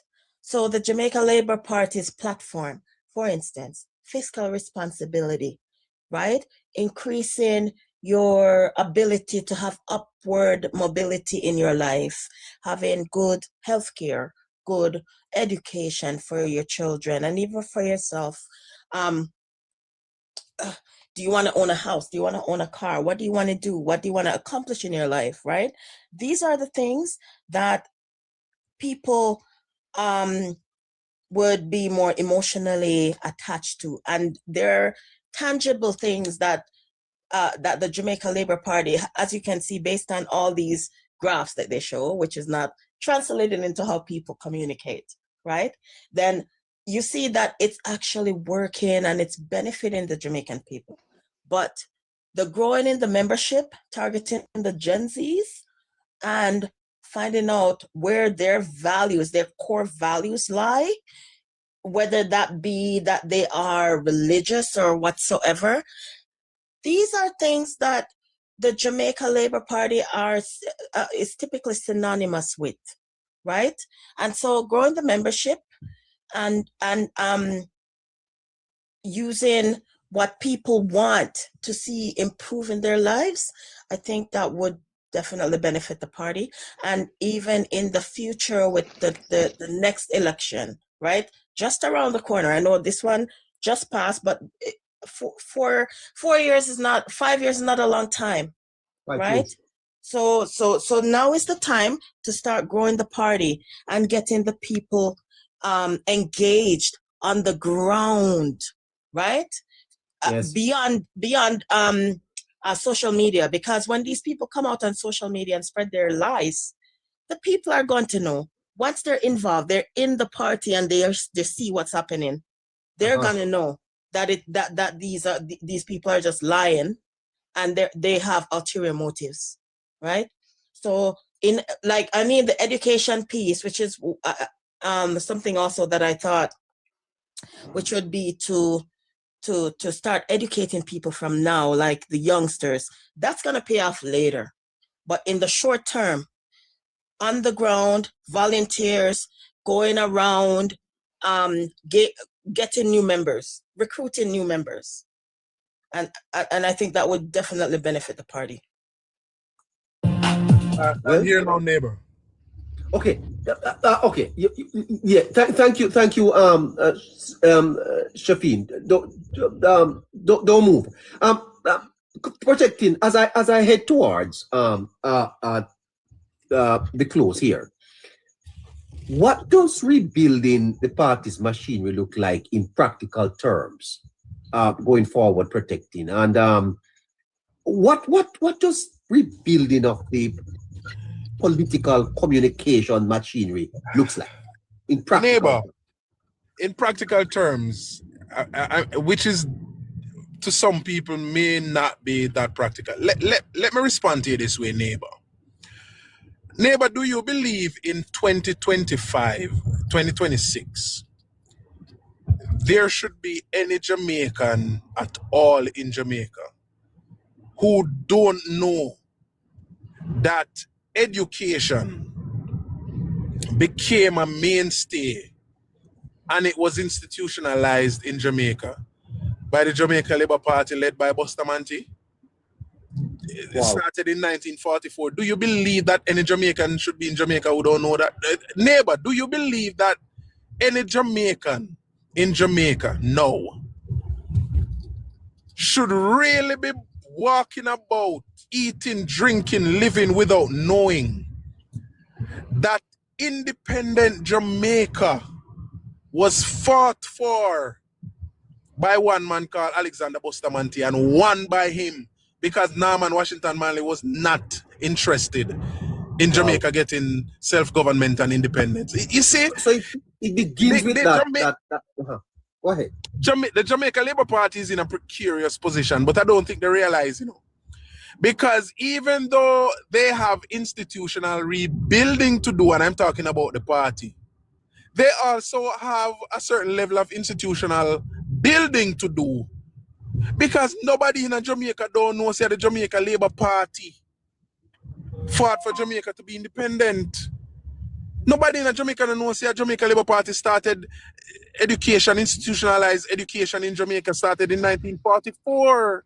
Nobody in Jamaica knows that health care and all the other things came about in Jamaica and institutionalized and nationalized by the Jamaica Labour Party. So we have to start there, because there are big people like me and your neighbor who don't know.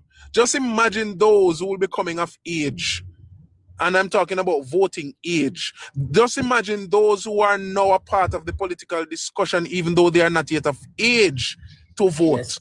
who believed for 19 years that is the PMP build Jamaica. But now that they hear this, they're hearing it from me and you. They have never heard it from the JLP itself, which should be leading the message of establishing itself. So the Jamaica Labour Party in a neighbor has not managed to establish itself in Jamaica. And that is where the problem lies. And so I'll respond to you that way, neighbor. Protecting. Wow. Yes, boss. That's a whole mouthful there, but I have to say this to you. I have to jump in right there. Sorry, guys, but I have to correct you and so, because it would be remiss of me to be here and not comment on that, because it is not true in its entirety. Because first of all, we can't say that most, you say all Jamaican, nobody don't know, and that's not true, because you and I has been at this for the last 2 years or so. Preaching the exact things that you're talking about. And I'm quite certain that we have been successful in educating a significant amount of persons, converting some who were PNP supporters into supporting the JLP simply because we were effective in communicating the facts to them. We have done that. We've been doing that over the last 2 years. And it has been successful. So to say that a lot of persons don't know, our people don't know these things. But chaps, you just proved my point just now. Because the idea that this is the PMP that built Jamaica was nationalized by the PMP. Yes. What has the Jamaica Labour Party done to nationalize its very interest? Because it should be in the self-interest of the party to establish its footing rightly where they belong. All right, look at it. The party really doesn't seem to understand the politics. Just as recently as leading up to September 3rd election, the last general election, the discussion was ripe in the public concerning Edward Seaga being the father of Portmore. And what did the PMP do? The PMP found a comrade at the National Archive to change up some information there and put it up on the archive website to say that it was Norman Manley. Yeah, but protecting, again, that is something that we can always, there's no evidence to support that is factual. We can surmise that, but the truth is right, so it's a lie. But no, I'm just showing you the politics and the strategy. Yeah, but you cannot prevent the PNP from politicizing an argument. But that's what I'm saying, chaps. We don't have to lie. We can put the truth out there, barely establishing the Jamaica Labour Party. Because we don't have to lie. We don't have to twist all and of turn. us, but protecting all of us, yourself, myself, and any other Jamaican who believe in Jamaica and who believe in the leadership of Andrew Holness. Nobody needs to knock on my door and call me to tell me that I should jump on neighbor's program if I pass by here and a discussion is going on that requires some, clarification that I can provide. I have a responsibility in making sure that I tap that live and jump in and give my 2 cents. And hopefully somebody will listen to what I'm saying and I can provide. I've done it all the time, provide some clarity. Institutional credibility is important. If media work and Michael work, I can tell me, say, boy, you don't know about the changes them we have in an organization. I don't listen to nothing what I say. If I don't see a memo, or I don't hear it from management. Yeah, but are you saying that the party has not communicated none of these things out there? Chopper. No, having this information on the party's website is different. I'm not talking about website. I'm talking about basic communication coming from operatives within the party. The last time I hear the leader of the party say them now go back down in a history and they not talk about the past. Them talk about when did the leader say that? How do you when did the leader? No, protect it. Slow down, man. Let us deal because you're saying some things that I cannot leave it unchallenged because it will become fact to some people. Yeah. Well, I mean, when did the leader say that? It that was. is not going back down. I will whatever. find it and share it with you. It's not So true. That's not true. And I put I that to will, you. That's not no, it is true. Secondly, I ask another question. And it's surprising that you and I sing from the same hymnal, but I have to challenge you because I'm not going to leave an argument that is not surrounded by facts or grounded by facts. I will find the tape and share it with you. The other question I'm going to ask you, you said that if it doesn't come in the form of a memo from the leader, and I'm using the leader here now based on your analogy earlier. No. Hold on. What I'm trying to say is there are a lot of people in the society, Chops. If them not hear it from the center of influence, which is who? Who would be the center of influence? The center of influence is the party. If them just hear some bloggers. Who is the party? Okay, all right, hold on. Who is the party? PMP, well I know. PMP of course say bloggers are tell lie, and JLP of course say PMP bloggers are tell lie. So there are people when they hear things from bloggers, you know. Who are the party? Who you refer to as the party? Who would you want to hear from? All right, let me ask. That you you have haven't asked me some heard questions. You have asked me some questions. Let me ask you one question now. No, but answer mine first. Isn't it? I'm answering you this way. Why isn't it that the party don't see it important to put together a program that informs Jamaica and Jamaicans of the establishment of Jamaica and the part that the party has played in the establishment of Jamaica? Why is it that the party is leaving it up to people to go on their website because Sister Buster, they build the first 120? But I don't understand you. I don't understand you though, because there have been several campaigns on social media and tradition. Hold on a second. And you are a member of several WhatsApp group, another organization that have disseminated this information. So I don't understand the basis of that argument. People want to hold hear. On a second. Hold on a second, my brother. Hold on a second. How people spent 19 years to hear from the PMP that a Norman Manley do this and a Michael Manley do that. People want to hear from the JLP that it is a JLP who did this and it is a JLP referring to the JLP. Who is the JLP, sir? Oh, you don't know the JLP now? Who is the JLP? The JLP is the JLP. Who is the JLP? The JLP, come on. Are you a member of the JLP? Of course I am a member of the Then JLP. if you are the member of the JLP, take some responsibility. But you are. So let me ask you something. If you are the JLP, don't you think that your time would be better spent disseminating the very same information that you have? You have those information. And for the last 20 minutes or 30 minutes, we are here. Don't you think that our time would be better spent? Chopper, hold on a second, man. Slow down. Allow me. I usually don't have a lot of time. I have spent the last 3 years doing the very same thing you're saying. But look at it this way. As I said to you, communication is a funny thing, you know, especially political communication.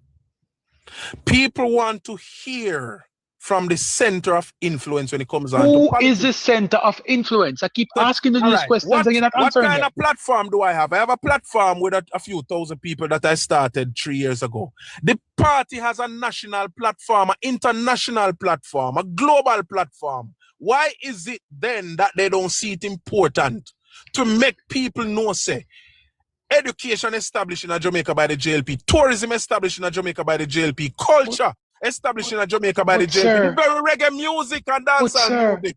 What started by Edward Siaga. Sir, stop for a second, sir. Every single thing that you have just mentioned has been put in the space by the Jamaica Labour Party. When and how? Through videos, through writings, through every single means. And you know that too. Chopper. You were a part of that campaign. Chopper, I want you to understand. So I don't want, you see the problem I have. Hold on a second, my brother. The difficulty I have with this discussion is that the very persons who are a part of the JLP who keeps pointing to the party, not recognizing, neighbor, that they are the party. And what I'm simply saying that the solution to the problem that you have. By the way, do you think though, Chops, that there is inclusivity where these people are meant to feel that they are part of the party. Because, for example, Protecting Jamaica, with his vast experience, and I don't know him, I only have heard him on social media here. How has the party formally brought him into the being, into using his skills and talents to do the things that you're asking for? Is there inclusivity? Do people feel a part of the process? I don't know at what Ne- level Protecting operates. Neighbor. And Neighbor. Let him respond. Let him respond, not Protecting. Hold on. Mhm. Go ahead. go ahead, go ahead, man. Go ahead. You see, this is a part of there are people, you know, who would really love to be. There are people who would really love to walk away from the PMP, like I did. Oh. And it is difficult for them because the way that Jamaica Labour Party practices politics, it's weird and alien to them. When we would have been exposed to the kind of politics where the PMP, them have branch meeting, them have community, them have this, and then coming at the Citizen Association. And if them have spent 3 hours to tell us, yeah, Norman Manley do this, and Michael Manley do that, 3 hours the whole entire meeting. So when them inoculate you like that locally, and then when them take their messaging broad and nationally, how do you in a little space from TikTok with almost 4,000 followers when we just get 2 years ago? And it's not my 9 to 5, nobody not pay me if you do this. So me have a small following. How do you counter a kind of indoctrination like that? How do you do that? I have never seen a community citizens association meeting with a JLP representative in there. Me grew up in a PMP family, in a PMP community. I have never seen a PMP member. That indoctrination lose three consecutive elections can Protecting that not going away. That implies that indoctrination they fail. They lose 3 consecutive No man, elections. you know, understand what I say no. The PMP did it, telling a lie. All we need to do is to copy that kind of approach, telling the truth. Because, listen to me, as we move into the information age, as we move into the Internet of Things, it will become harder and harder even for traditional media to get through to people. But people still need to be told. We live in a society where almost half of the society, they're on the margin. And we have to But does society want to hear that though? Does that matter to them though? Hello, people will warm up to what you tell them they must hear. Notice in dictatorships, there's streamlined communication to the people. So people are taught and told what to listen to. We have to see the importance. All right, are we going to continue to buy votes? When it reaches a stage now where Jamaican dollar reached 1 trillion to 1, how are we going to be able to afford that? We have to begin to appeal to the better parts of people. Are you foreseeing Jamaican dollar reaching 1 trillion to 1, sir? I don't know, and I don't know, and it might not be. But the point is, how much longer are we going to continue this thing about buying votes? I want you to do me a favor. Take a moment, and to ask yourself the question, right? Instead of pointing your finger at what the party needs to do, the party. And I keep saying to you that you are a member of the party. The party is you, the party is me. Okay? There's no single individual called JLP. JLP is made up of members and individuals who collectively do what needs to be done to influence vote. I'm simply saying to you, what you're saying here now is counterproductive, because the truth is, if you were to look at the last 15 years, the JLP has been in power. We might not have gotten everything right, but I will tell you one thing. We won a 3rd term last September, and that was historical for the JLP. I will tell you something else, whether you want to believe it or not. that the JLP's performance in the last general election is the best that this party has ever performed.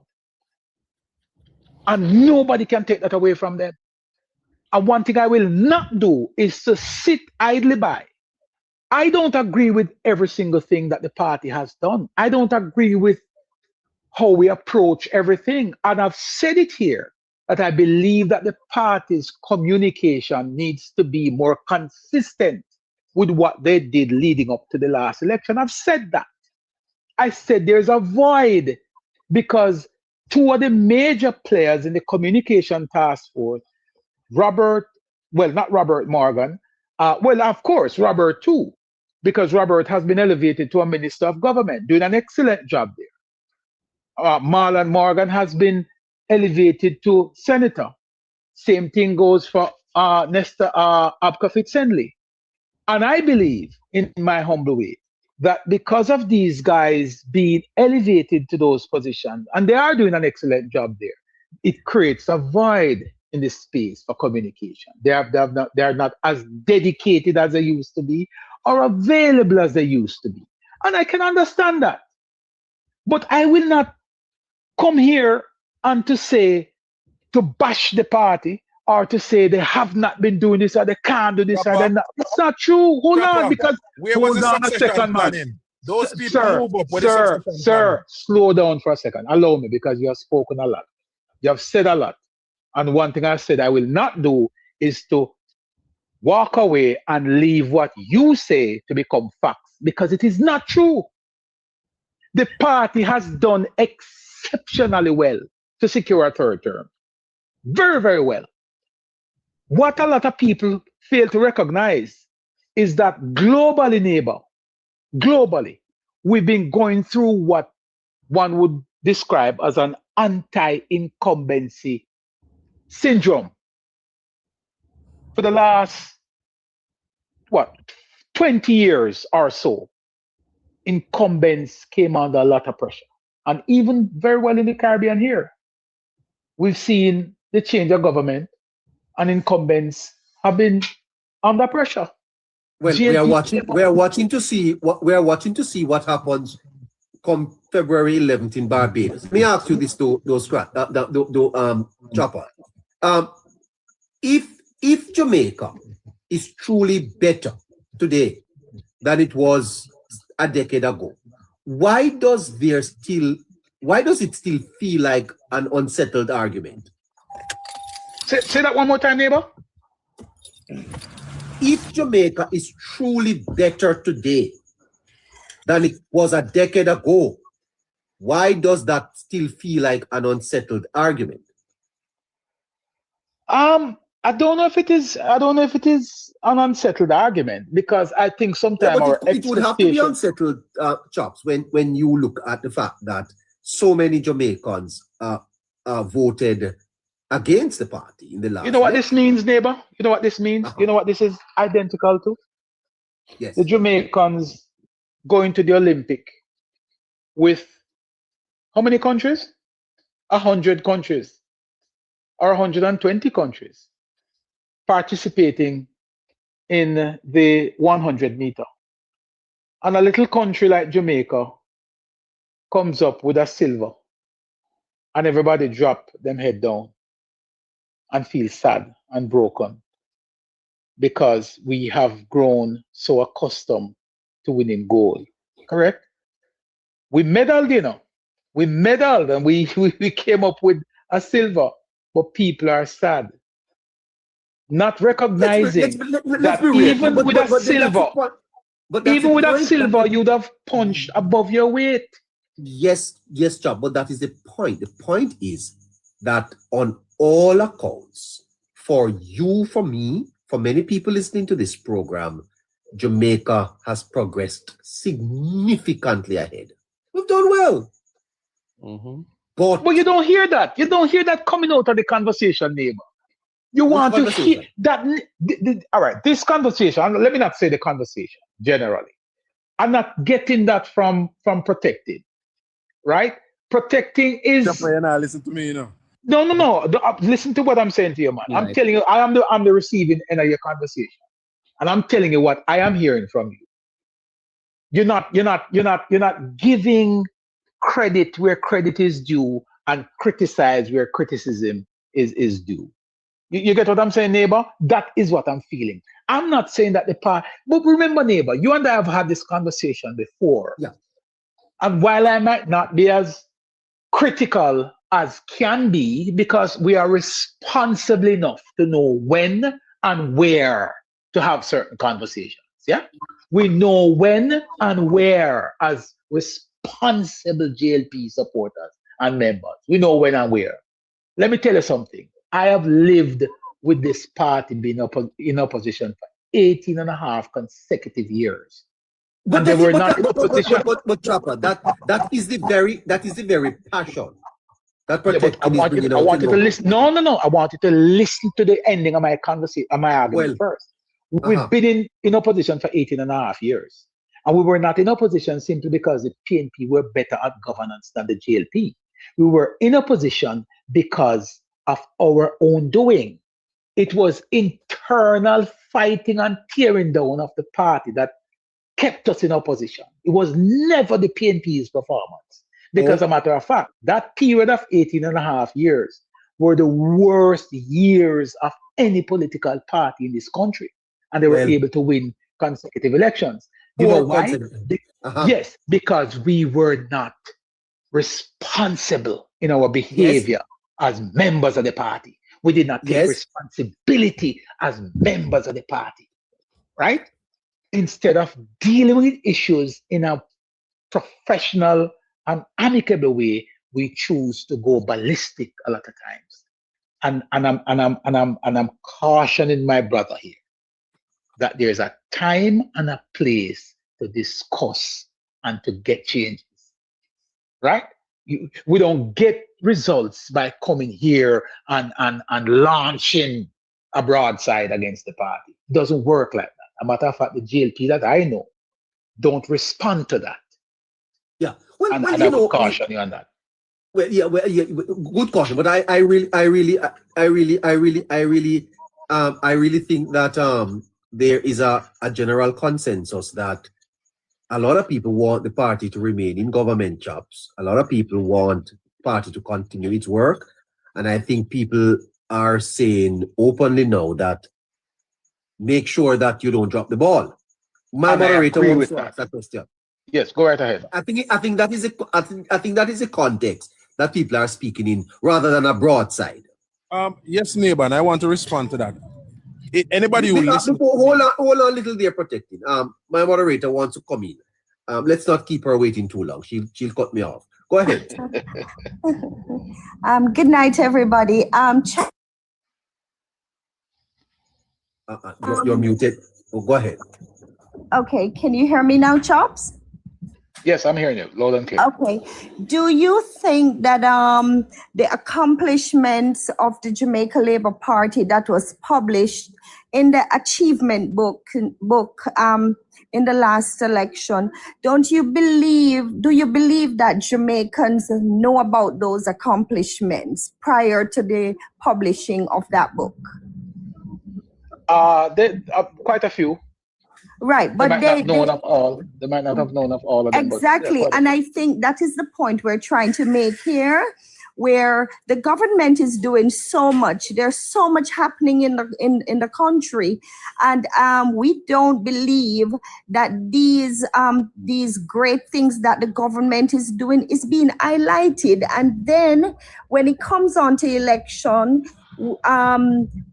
Jamaicans doesn't seem to be fully aware of how well the government is performing. And I think that is the reason why we are pushing for the messages, for more communication. So it's not that we're launching, a campaign to broadside the Jamaica Labour Party, but we feel that they're asleep and we're trying to wake them up. And I'm not in disagreement with that. Remember, my position is I agree, and I've said that publicly, that there is some semblance of complacency as it relates to the communication I pointed out where I would have observed that there's a void created because of certain elevation. I've said that publicly. And I'm saying that as somebody who has been a part of the system. Yeah? I'm simply saying to you that the very same communication that was utilized during the election, which to me was very effective. What I think was short was the fact that we could have started earlier. And I'm saying now that we need to launch that and start now with the communicating. But to say that I hate when an outsider can refer to the party as the party, I can understand that. But when members of the party who has a responsibility, they are not the ones to point finger at the party because we are the party. That is true, when you Chops. When you open your live, when you click your live, and if you were to utilize your live discussion on air, I know Protective spoke about having 40,000 or 4,000 followers on TikTok or Instagram, wherever that is. That 4,000 multiplied by 10 is 40,000. Yeah. I believe though, Chops, I believe what protecting Jay is referring to is more prominent voices in the party. Because if protecting didn't tell me that he's a member of the party, I wouldn't know. So when it's the party, even though he's a member, it's talking about the more prominent voices. Who are the prominent members you'd like to hear from that you're not hearing from or you haven't heard from? Because we all agree that at this point, we agree, there's no disagreement here, that at this juncture, the party has created, there's a void in communication. We agree with that. That's a foregone conclusion. Right. But generally, is there any member of the party's communication or any member of the party who has the ability to communicate who never communicated? Yes, Chops. We are accustomed to a more robust G2K. And which is now dormant. What's the purpose of G2K? It's not about the purpose. No, it is. I'm asking you, every affiliate of the party has a responsibility. Yes, what is the core function of G2K? We have gotten accustomed to a very robust G2K, and we are not seeing them. So when have you gotten accustomed to a robust G2K? I've never seen that. From the days of 2007 and 2016, the G2K was Panton, Tufton. Those guys were in terms of policy. Sir, neighbor, what is the core function of G2K? All right, all of their stuff. Let me ask you then. When David Panton I think David Panton formed that group. And Ryan Strawn. When G2K launched those broadside, those attack ads against Portia Similar. The proceeding is brought to you by G2K, and G2K was introduced as an attack dog. Was that their function? No. So then, is it that the party has realigned them, given them new objectives? No. But I'm asking you the question: have you seen advertisements out there today? Well, not today, because you're obviously not going to see a lot of advertisement out there now because you're not in the political season. But during the political campaign, are you suggesting that G2K never had a slew of advertisements out there? No. I'm not suggesting that. I think it is the general question was that Jamaica became accustomed to G2K speaking on issues, putting out policy papers, having think tank meetings, involved in putting out ads as well. Yes, G2K function. G2K is the intellectual arm of the party. When G2K was formed, one of the core responsibilities of G2K was to attract the more intellectual side of the society, the college graduates, and help the party to craft policies. And let me no, not necessarily. They were a recruiting arm of the party. That was their main function, because at the time when G2K was formed, the JLP was in opposition. The party was unpopular and was never winning elections. So JLP was never an attractive institution that people were running to like they are now. So G2K was formed specifically to do that. That's what they did. They were the ones who brought in the different chapters in the universities and get people on board to build out a cadre of bright minds in the JLP. And some of those bright minds went on to become stalwarts and leaders of the party. That was G2K's function. G2K being a communication group was never their mandate. They were never a groundwork group that goes door to door and knock on doors to get people out to vote. That was never their mandate. Why are they doing that now, though, chap? They are. No, hold on, I'm simply saying to you that they have not changed. That their mandate has not changed. Their mandate has not changed. The thing about G2K, right? Because in my time at the university, I watched both the youth arms, the PMPYO and Generation 2000. And the main things from what I got from Generation 2000, right, was the youth mobilization, which you spoke on. They were also the thinking tank of the party who bridged a gap between young professionals and youthful persons with the party. But this part is missing, because I think it's about 4 or 5 pillars that they have. The political communication and advocacy part, right, which is to act as an active. I think 2007 we saw where they were very aggressive with the webbies and so on. But this part where they used to be able to address national concerns, utilizing as well the media by defending the party's agenda, this pillar has been significantly missed, even in the last election. And I think we can agree on that in its entirety. If we compare it to previous elections, we can very much say this era, I call it the pillar, is very much dormant. And as such, this is something now in this day and age, because remember, this is the era where Generation 2000 should have actually been excelling. This is their era. And nobody can tell me otherwise, because this period, and follow me, is where we saw a lot of more youthful persons there. Social media is a youthful technology. And as such, this is where the Jamaica Labour Party is getting a proper beating when it comes on to misinformation and disinformation, right? Now, another part would have been talent development, and I'm tying in both. This is the one where everybody agrees on. They've failed with proper succession planning, and because of that, they're now having a weakened voice in the political communication and advocacy part. I think that is also what Protecting wants to hear, because G2K is a central voice for the Jamaica Labour Party. Also, and he can correct me if I'm wrong, we understand that, Chops, you're a voice of the Jamaica Labour Party, protecting and so on.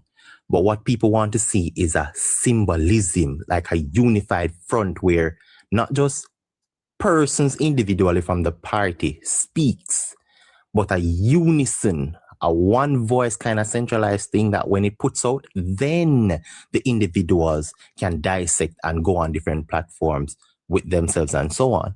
But that is not being provided.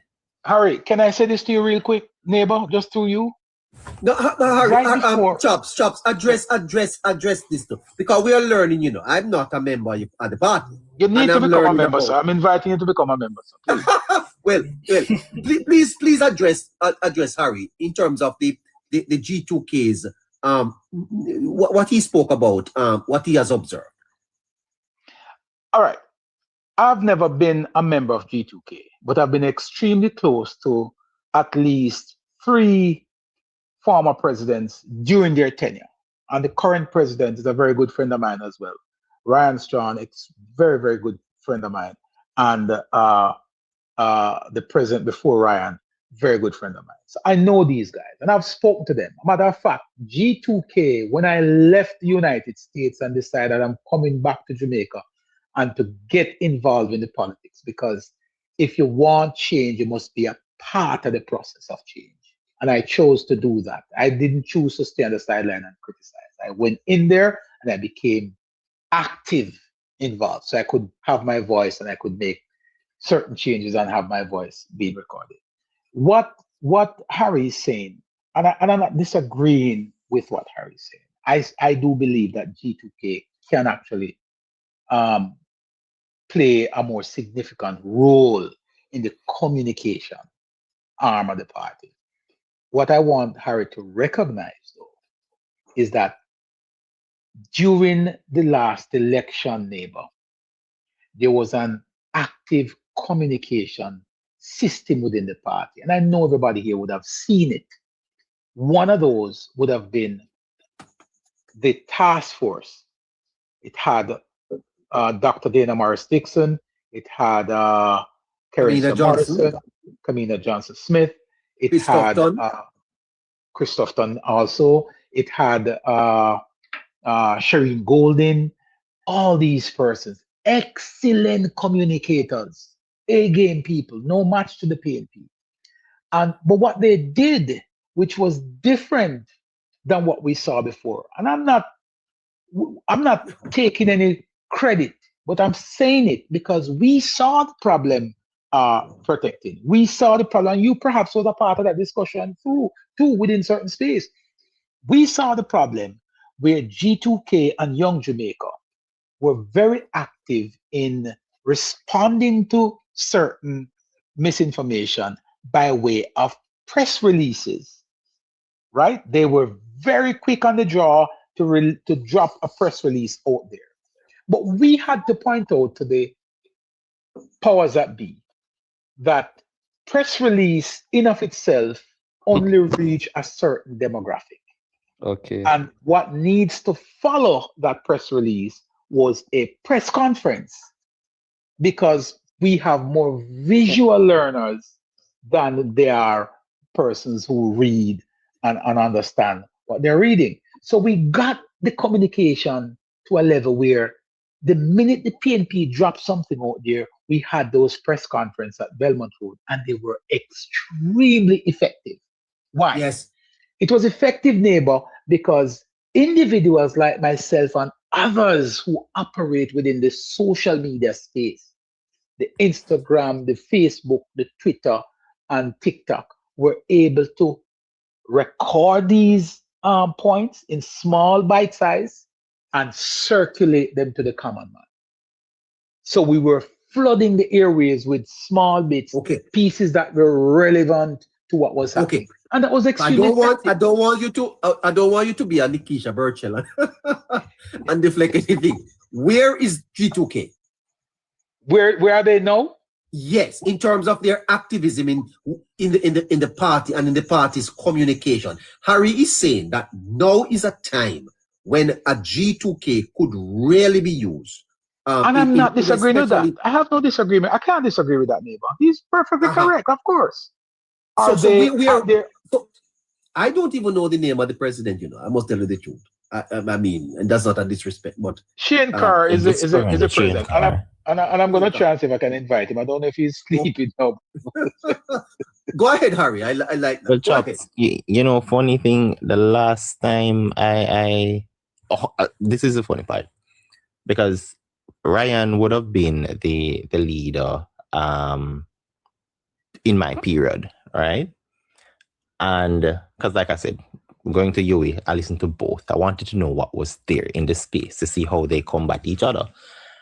And, it was about a few months ago, I realized that Shane is the president. How I found out? Wow. He was speaking and congratulating. I don't remember who it was. And I said, that name sounds important. So let me go and check. And that's how I realized. When Ryan was there, without me even going, we knew who was the leader. They were more energized. They were out there. And I still keep in touch with persons who go to UE, like family members and so on. And even people would have transitioned into office of prime minister who may still correspond with these people. And we don't get that same level of energy. And for me, in its entirety, it is a problem because this is their era. Like, in all honesty, I think Generation 2000 came about in a prime time. But when something has gotten the boost they were always searching for, what is happening in the media space is now not even the PMP-YO is not well structured in that manner. And I would know because I also speak with persons from there. They just don't know who is who. And they don't have the, I don't want to say technical ability per se, but for better terminology and safer word, they don't have that right now at their disposal. But the Jamaica Labour Party, who has it in the G2K, is not utilizing it. It's almost like you have to try and poke the bear for him to wake up from hibernation to attack. And that's what I'm getting when everything is in perfect condition for the G2K to step up. Can I rejoin the conversation now, neighbor? Oh, yes, absolutely. I didn't know you were gone anywhere. I don't think you were gone anywhere protected. I was listening, but I was still busy at work. And I want to first respond to what Chops was saying earlier. I am a champion of the Jamaica Labour Party and its programs. But I am also a champion of the truth. And I believe that if we can identify problems, whether we speak of them publicly, privately, I understand what you're saying, Chops, and I agree with you. But my speaking about the issues that I see is not in any way intended to railroad the party or this movement that I'm a part of. It is to get some people to wake up or maybe listening, because guess what? I don't have a any direct communication with those who are the movers and shakers in the party. And so when we speak like this, them supposed to hear back if them never did a listen. And they're supposed to do some analysis. And whatever information is provided from these platforms is for them to use to make adjustments as they move forward. Now, let me say something on the role that G2K or anyone or any group for that matter plays. And I will respond to that this way. I know of gardener who turn driver, and I know of ancillary workers who clean the floor, who turn manager. So it doesn't matter what role you were brought in to start anywhere. Roles can change as the need arise. So you come in to fill that gap here, and you deal with that, and you clean up that, then you move to something else. So it really doesn't matter. Right now I'm playing a role that I never even dreamed someone would play, because I am needed to play this role. Now I'm a lover of the Jamaica Labour Party, but I believe that we should not put so much pressure upon the Prime Minister. We did it in the local government election, and I thought that we learned something. Prime Minister shouldn't have road out in a gale in a night cold if you go catch up pneumonia at 2 o'clock in the morning, because those who are responsible to plan a strategy going forward did not, and everything is rest on his shoulder. Man can't have country for run and in a bush before the morning. That don't make no sense. And we did it again in the general election. There was too much to clean up. And because there was not enough time to clean up, he had to go out there. I don't want my Prime Minister out in a bush 2 o'clock, 3 o'clock in the morning, when you have lazy MP just a walk around and a party central who didn't put anything in place to message for 2-3 years to soften the ground, that by the time him touch out there, the ground is receptive to everything and everything just a flow. And that is my position. And I believe it very strongly, and it is a hill that I will go down on. Well, he's the dessert. I don't think that there is any cross purposes here in the discussion, protecting. I think that is genuinely the point that many laborites are making, that somehow they want more support for the Prime Minister. Anyway, anyone can chime in right now. Scratchy Foresight. Before, can I say something? I would like to say this to Chops, that Chops, I believe that every social media blogger is very important, right? But at the same time, and they do have their own targeted audiences, but I also believe that the party should at least provide information to them, so they too can be more effective. Well, I think Caroline, Forsyth, you know how I get. All right, neighbor, would you consider me to be an informed laborer? Informed? Yes. Very, yes.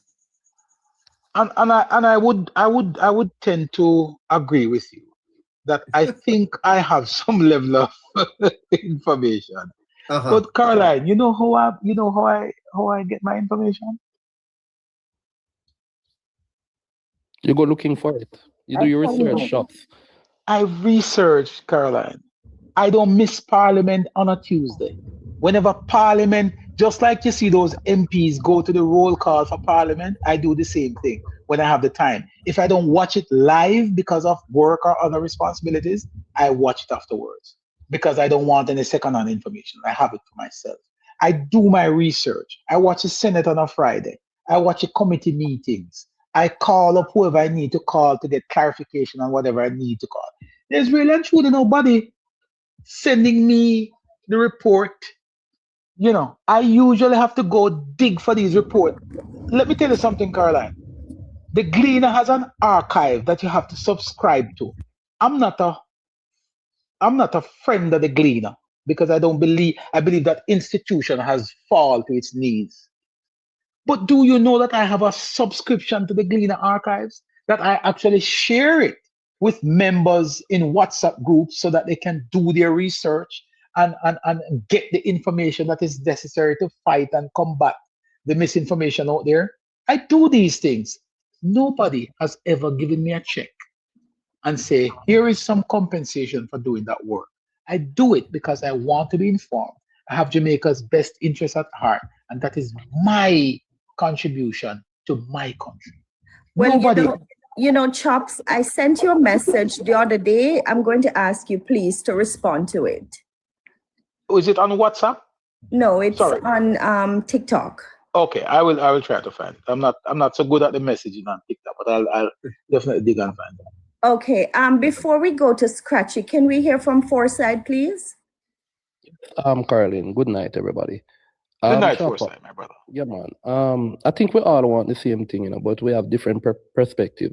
And while that might be your approach, Chopper, the reality is that not everybody go looking for information. I'm not saying it is right for them not to, but that's just the reality.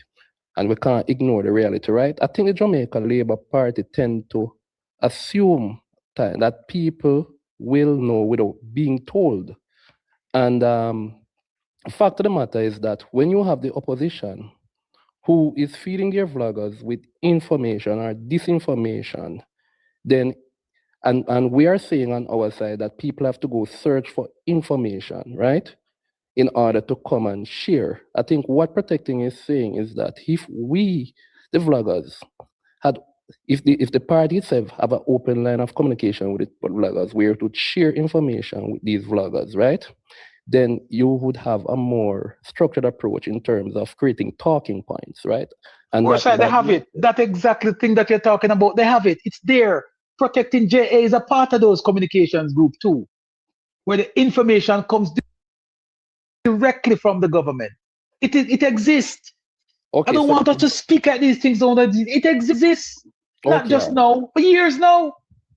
So you're saying that the party is working closely with its vloggers and 150%. I have 150%. All right, but again, now it goes beyond vloggers because what? Hold on, Forsyth. But this is breaking news. Okay, it's breaking news to me too. Yeah, but I don't have, that's what I tell you. No, but these are not things that we discuss in open field. You don't go in a battlefield and tell people where your ammunitions are buried. And that's why I don't have these discussions in open field. Because it's counterproductive. Well, we don't go on a battlefield and tell the people where but then Chops Media, I don't think that we need to be held in abeyance. Or this is not something that is a state secret. If the party hold on the neighbor. You see again, And that is the reason why it's good to have conversations like these, even though there are few who believe that these kind of conversations are not worthwhile. My access to information gives me the ability to present on the perspective I want to present on. Right. Now, again, my audience is a smaller audience than the national audience. There has to be communication that is driven from the central influence. The point I'm making, which is a broader point, the political competitor, they do this, and they does it very well. They do what? Explain to me what they do that we haven't done. No. Just try to understand what I'm saying. No, that's what I'm saying. There needs to be a national communication, a certain level of national communication. It has to be driven by the party central. I am not talking about providing information for me as a blogger or a vlogger that now presents that information from my perspective. I'm talking about the reach. My reach is just a few hundred at any given time. All right, so let's break this down.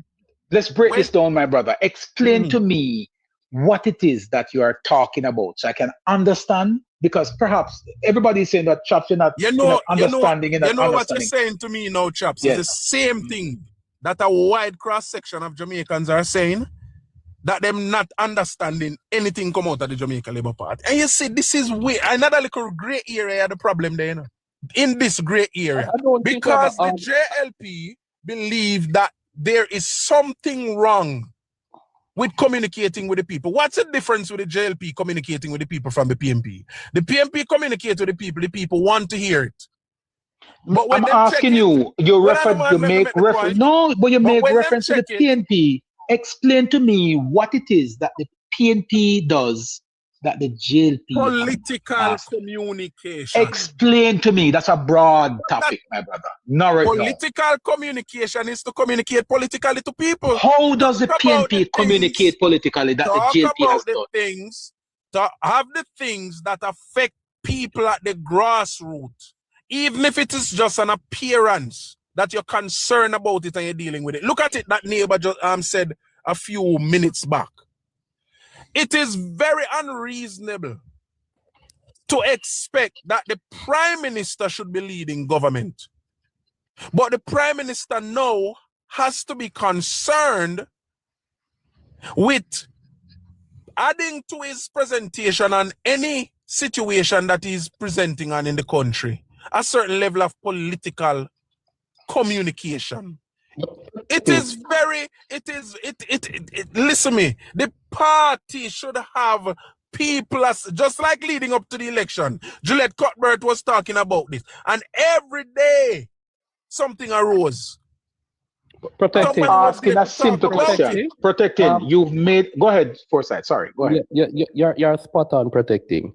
I don't think the JLP have its greatest challenge, our communication challenges, at the middle class level, upper middle class level, or the upper level. I think where JLP has the communication issue is mainly at the grassroots, the lower class, right? And I believe the reason why you're not, the grassroots don't want to hear nothing. The grassroots want tangible things, want tangible stuff. Yes, but even if they want tangible things, protecting, do you know how many people at the grassroots level now don't know about the solidarity program?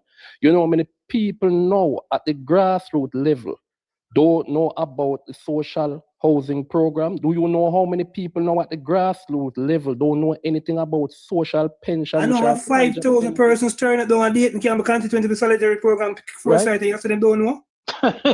No, I'm not talking about Dayton Campbell, because what Dayton Campbell did, right? No, but Dayton Campbell brought awareness to it, right? Dayton Campbell went in his constituency, put up a sign, and promoted the solidarity program. But sir, how many persons did St. James Central added to the central pension program or the solidarity program?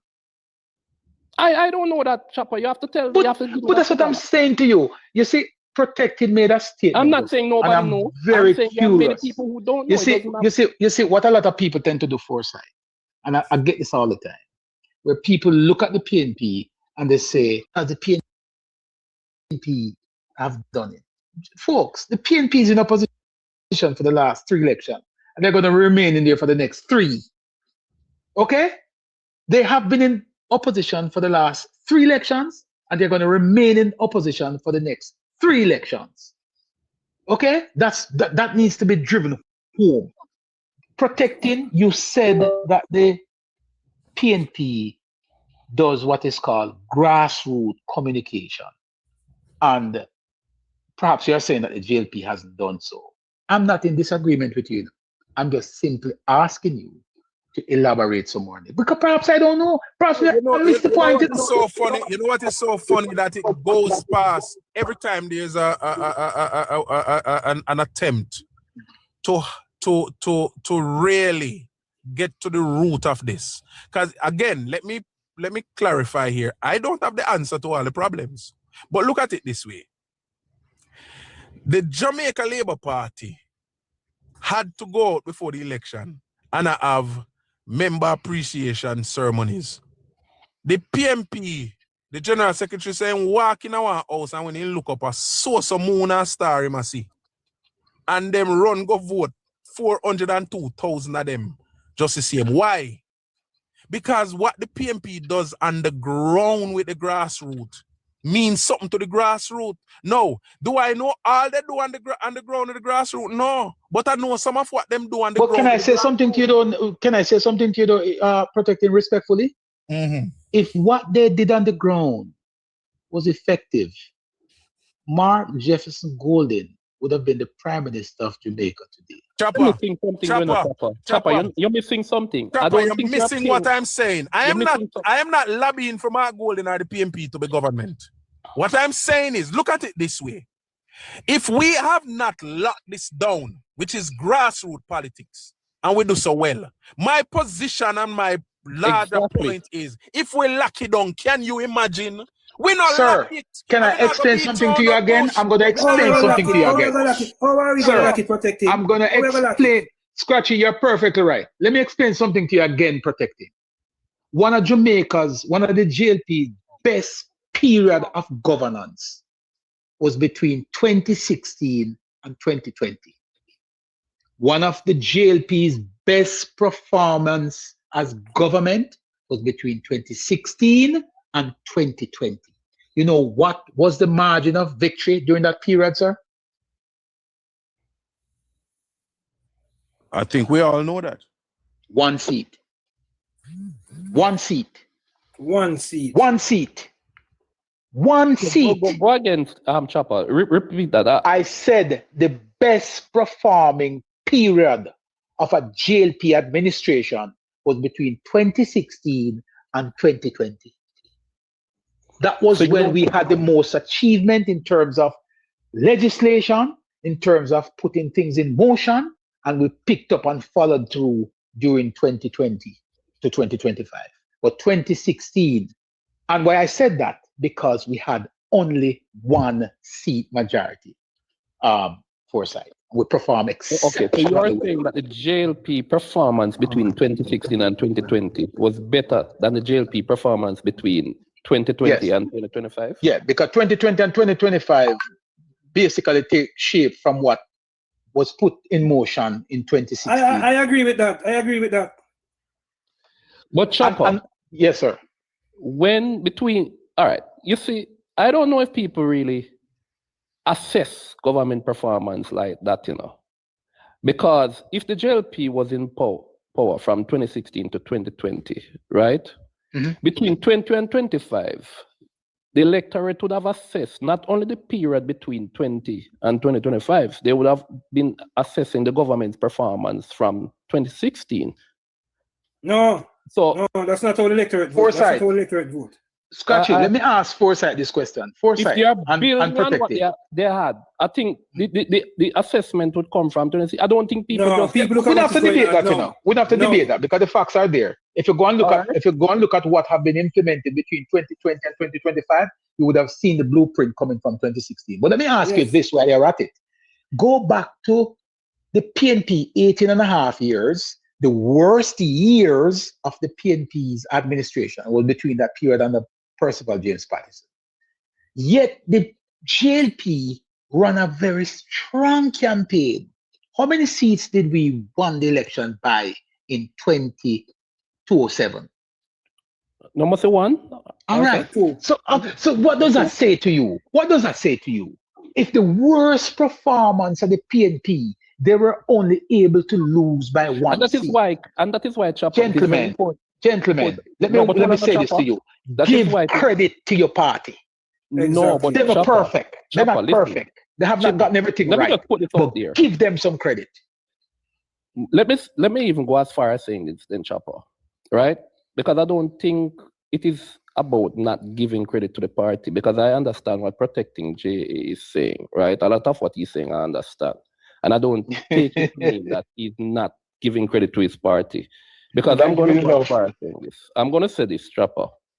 I don't think Jamaica really have a... I think we sometimes we give a lot of credit to the PNP, right? I still don't buy the notion that this is a PNP country, right? I still don't. A lot of persons have that, right?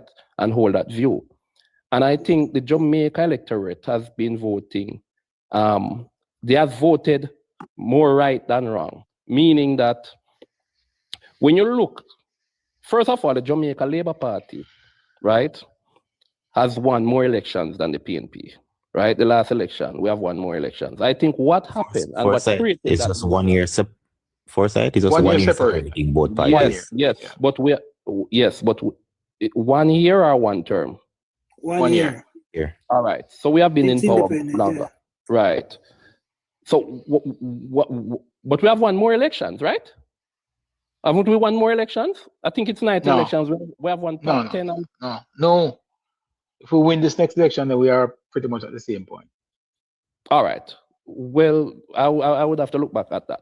But all right. So what I'm saying though is that the years that PJ was winning election, I didn't credit the PNP because the PNP was performing well. I just think that because the JLP was divided, why people voted that. The minute Bruce Golding came back to the JLP, we had won 4 out of the last 5 elections, right?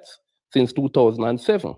Mm. So if we were to take that into consideration, then we couldn't really say that the Jamaican electorate have been voting more for the PNP in terms of they have a preference for the PNP than the JLP, right? But what we're saying, I think what Protecting is trying to say though, chaps, is that to dominate, to be more effective, these are some things that the JLP need to look at in terms of improvement in communication and things to be more effective. Because as you know, we have won the last election.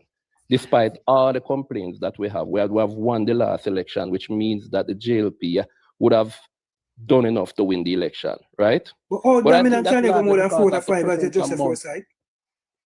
I think that's largely because of a preference that, I think the middle class would largely contribute to the JLP victory. Would you consider the middle class to be undecided for most part? I think, yeah. I think that's where most of the undecided would be. I think, good. And if you are now saying what I'm getting from Protective, and he's here, he can clarify. No, man, he has left. But maybe go ahead. Remember, the JLP still have a percentage of the grassroots support as well, right? So it's not like it's all, but I think the PNP strength is mostly coming from the grassroots. I don't think the PNP. Yeah, but you keep saying that, and I keep saying to you that it is rubbish. It is rubbish. The PNP grassroots is nested in propaganda and lies. Let me explain something to you, Foresight. When the PNP talk about grassroots politics, let me explain to you what they do. We study this. We go into their meetings, send our operatives in there to understand what they do. We have. I don't need to say these things out. I mean, like a discussion because it sometimes have you go into spaces that you don't want to go. But let me explain something to you. We would have infiltrated PNP groups, PNP meetings, at the grassroots level, the veranda level. You know what you get there? That is where the propaganda and misinformation starts. That is where they go to do their propaganda, oil up their propaganda machine, right? Now, you operate in an election period where a vast majority of countries over the world, incumbents are losing. We go up against a Democratic Party in the United States that would have not been in line with our geopolitics, and we came out victorious. We towed the line, we did very well, and we managed to get out of that. Yeah, we are in the midst of a crisis similar to the missile crisis back in the 70s. We've navigated our way through that, and we are maintaining a good position. We won an unprecedented third term.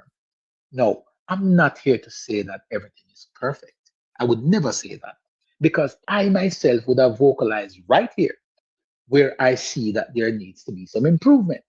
But I could not, with any good conscience, not credit the performance of the GLP in the last election. A matter of fact, within the last 10 years coming up. I think what has happened to us protecting and Foresight and everybody else, Harry, I think what has gotten over us, we have gotten so addictive to big wins. 2020, which was an anomaly. And I don't think we have gotten over that yet. I don't think we have gotten it in our mind that what we did in 2020 was abnormal. It was not real. Well, Chops, because I can speak for me, and that is not a narrative pinpoint for me. My thing would have come across the fact that what is happening now, right? Everything is in alignment for us to do better than our best yet, right? And with the institutions we've managed in some of the hardest times as the party, as an administration, this is one of the easiest times for them to execute, and they're not executing properly. Because, and this is where I said my thing lies, protect an administration as best as you can when it is the best ever in the history of Jamaica. Thank you. And we're failing. You know why? We can say, well, I can say it is being failed. Andrew Holness is being failed. And I'm using failed as a very strong word, because I know of the potential within the party, within the arms of the party. And it is also because the standard has risen. And we know the potential. And as such, you want them to meet that potential. So, for example, and you can correct me, Chops, I've not seen Jamaica Labour Party called a press conference. No, we're not saying to do everything that the People's National Party has done. But understand that the press conference of the government is not necessarily a press conference of the Jamaica Labour Party. Say that one more time. People want the press conference of the government is not seen in the same light as a press conference of the Jamaica Labour Party. And you're saying you have not seen a press conference from the party? I've not seen one come outright to make it be. When was that? Hold on, no? To let it be out there combating. And this is one of the ways in which you protect that legacy that is being built. Right? Now, what is working in the favor, I think, because every time the People's National Party called their press conference, they somehow put their foot in their mouth. Now, that is their thing to deal with. But the thing is that the middle class, and you said the Chops, is very undecided. The largest section is undecided. Middle class people are working class people. They don't have the time on their hands to go and dig up information and find the truth and all of that. That is where the party comes into play. They rather to see a half an hour or an hour press conference or whatever it is in that light from the party putting out these things. And that is how you help to protect the legacy and also transform the undecided. That is the aspect of it. Because the truth is, we're in a very peculiar position where if this failed, if the current admission is failed in terms of being protected, and somehow by some miraculous way, the opposition comes back into power, a lot of things can be undone. And I think people, outside of the party, those looking outside in, are saying they are desperate to ensure that this remains, but they may not be vocal enough to say it. I can ask you this though, Harry, because you made a point there, and I want to elaborate on it a little bit. Protected.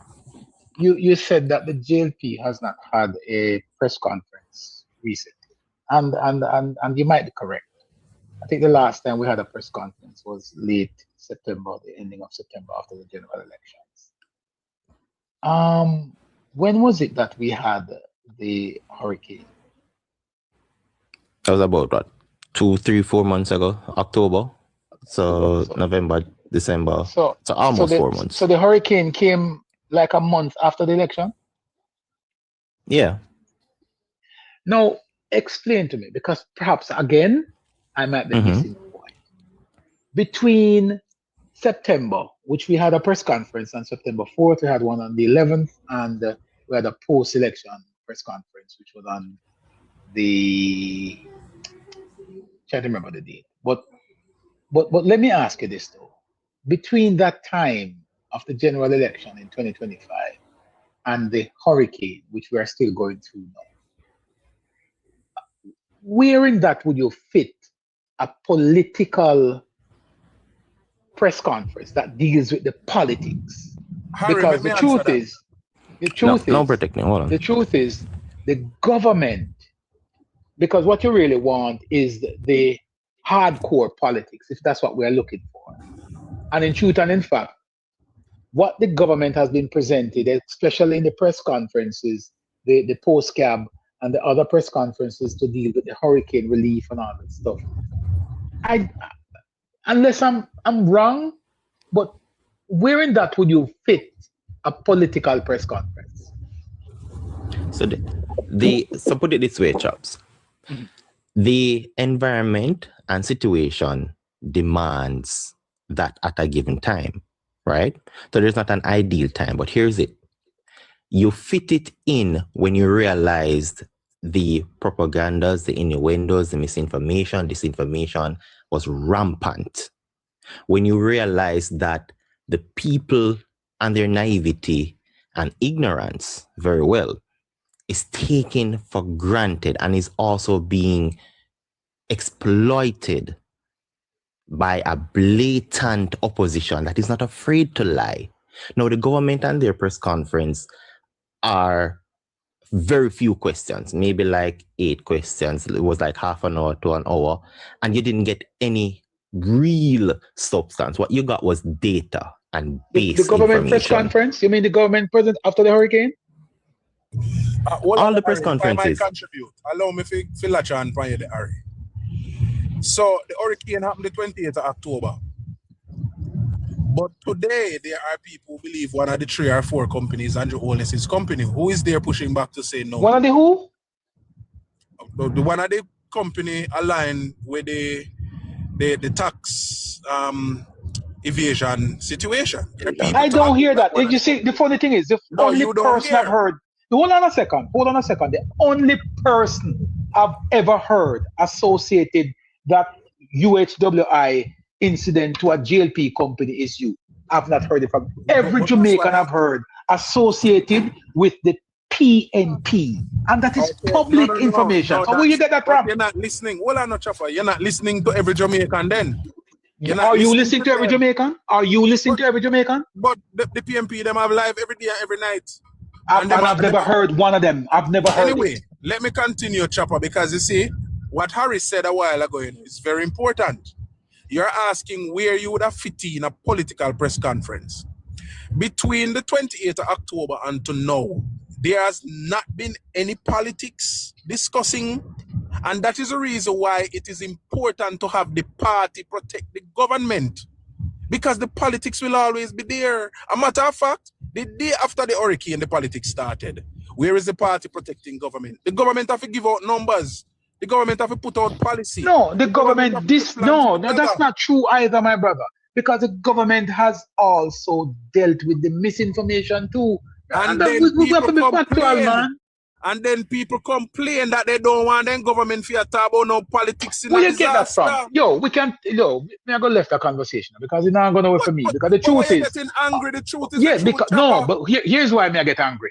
Because we can all agree that the party's communication has a lull now. But when you start to go back to those things, like telling me now that in the midst of a hurricane, that we should be having political press conference to deal with what is there. Hold on a second.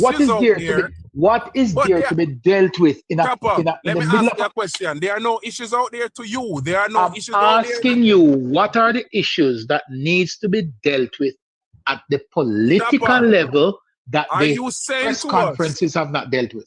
Are you saying to us that there are no political issue out there, that the party, the operatives that are not in government, that's you and I. That's you and I. That's you and I.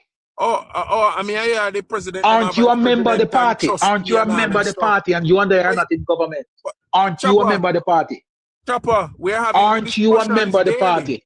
Yes, but we're having the discussions daily. So we are here now for more than an hour. You know what our time would have been better spent doing? Putting some facts on the table and disgracing the PNP for the propaganda they're spending. Instead, we're here chastising a party that has won a third term, unprecedented, and has done the best for this country. And must now protect that legacy. Must now protect and protecting it and tearing it down, not protecting it. What do you mean tearing it down? That's what I just said. Encouraging the party. No, that's not what you're. That's not. No, that's not. You're encouraging the party by highlighting the positives and the negatives. Protecting. Just a second. Chops. Respectfully, but you know, I think one of the concerns we have, Chops, is that the government is doing so much, right? And a lot of the programs that the government have implemented throughout the after the hurricane, we're concerned that the PNP are owning them. Because when they go out with these programs in their constituency, they're not highlighting it that it's the government's program. They make it appear as if maybe it's theirs. But you can't stop the PNP from doing that, Caroline. There's something you can't stop the PNP from doing. I think that it's not about preventing. We can't prevent nothing, Chops. You can't prevent yourself from waking up. The position is we need a plan of action going forward of how we protect this. And I'm happy that Harry used that word in the context which he used it. My position has always been to protect the Prime Minister, protect the party. The man is government. The ministers are busy, especially there's a devastating hurricane we just hit Jamaica. Everybody busy. So how do we protect them? The PNP is not 14 anymore. So let me ask you a question. So when you're here on social media, isn't that what you and I do every day? It is 28 vagabonds who are now going to attack. How do we protect? In warfare, you need ear cover. I have mentioned that before. You need ear cover if you're just up on the ground. You don't know what's up ahead. You need ear cover. So what is it that you and I do? It doesn't matter. Hello, Chopper, look at it. We can't use the hurricane as an excuse, right. Because the hurricane will be recovered from. Let me ask you directly. Then what? Let me ask you directly. What it is that you would like for the Jamaica Labour Party, not the government, the party. I am not a political strategist, Chopper. My simple point is I would love for the party to establish a system to protect the government. And I'm using Harry's words, to protect my government going forward. I am not a political strategist. I can't tell you how them to do it. That's why them supposed to hire people who understand the politics. But I expect the party to make preparation and put things in place to protect the goodly Prime Minister and his team. They must be protected. One thing we can all agree on, though, is that there's room for improvement where communication is concerned. And even Chopper would have agreed to that earlier, right? I've said I was the first I said that on the jump. so I don't know why people believe. And I know this person in the comment section keeps saying chopper, chopper, chopper, chopper. Let me tell you the difference between me and others. And I said it before and I'll say it again. I know when and where and how. I have learned to know when, where, and how, and sometimes why. That's all it is. Is that I know when, where, how, and why. And I leave it at that. It doesn't mean. I am in protection of my country and in defense of my government. And I am not going to hide under a bushel, neither hide behind a tree to make my position. Well, if you think that's an effective way of getting one of the challenges doing a chopper is that I don't know if there is any other forum that is made available to us where we can discuss these things other than on forums like this. Somebody must be listening. All right. Must tell somebody. Government must be protected. Let's put a wrap on Need this the government to be protected. Good night. Need to come back. By the way, before you guys go, the next election will be decided not on whether Jamaica is better, because we have all agreed on that, but which party has the party learned to prove that Jamaica is better. I don't think Labour Rights want just a win, Chopper. I think they want a win. Neighbor, I will go back to you and say to you that Jamaica's best, the JLP's best performing government was between 2016 and 2020, and they had 1 seat majority. That's all you need to form government. Before you close, I just want to. Hey, hello, sir. Go ahead. Yeah, good night, everyone. Oh, Phil Dunn, how you do, sir? Greetings. I'm doing fine. All right. This conversation is very enlightening so far, but there's something that I really want to say. As supporters, I just want everyone to know that sometime when we do make our point, not everyone is going to come to a full agreement. Sometimes we have to agree to disagree, right? But at the same time, I'm understanding both points from both of what you guys are saying. But we have to remember that opinion is good because it's a part of constructive criticism, right? The Labour Right, the JLP is the party slogan and name. It's the organization, but we, the voters, the government, the MPs, everybody, we all make up this campaigning team. So the point about what was said earlier about the grassroots, I understand what is being said because it's not one set of people in society in Jamaica. So for you to effectively communicate to everyone, you have to break it down so that everyone can understand. So even it is in its simplest form, the scholars, the bright ones, they can understand it easily.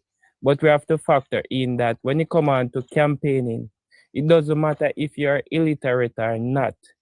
It's about how effective you get your point across so that everyone from down the bottom to the top can understand what you're saying or what you're trying to bring across, because we need everyone on board.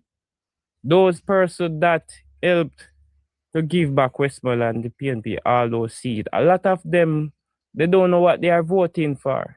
A lot of them don't have any right because they sell it. But for them to even look into things differently, there's a lot of things that can be done. Even us here, we are playing a big part because not everyone is going to listen to this program. I am on TikTok and I see a lot of different JLP bloggers, JLP persons on TikTok. And the reality is people are going to choose what they want to listen to. So you won't find that everybody is going to come and listen. right? So it's for us to do our best so that we can bring across the issues that is affecting us daily. Because remember, the last thing that you campaign on in the last election, you cannot always campaign on it in the next election.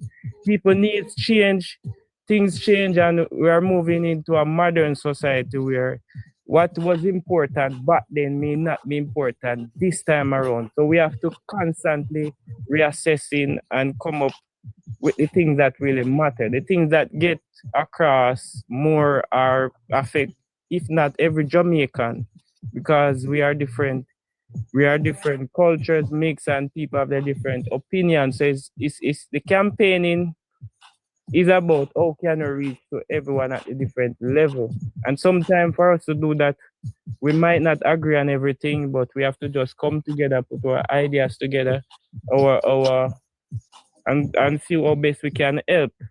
We the bloggers here are helping because people are listening.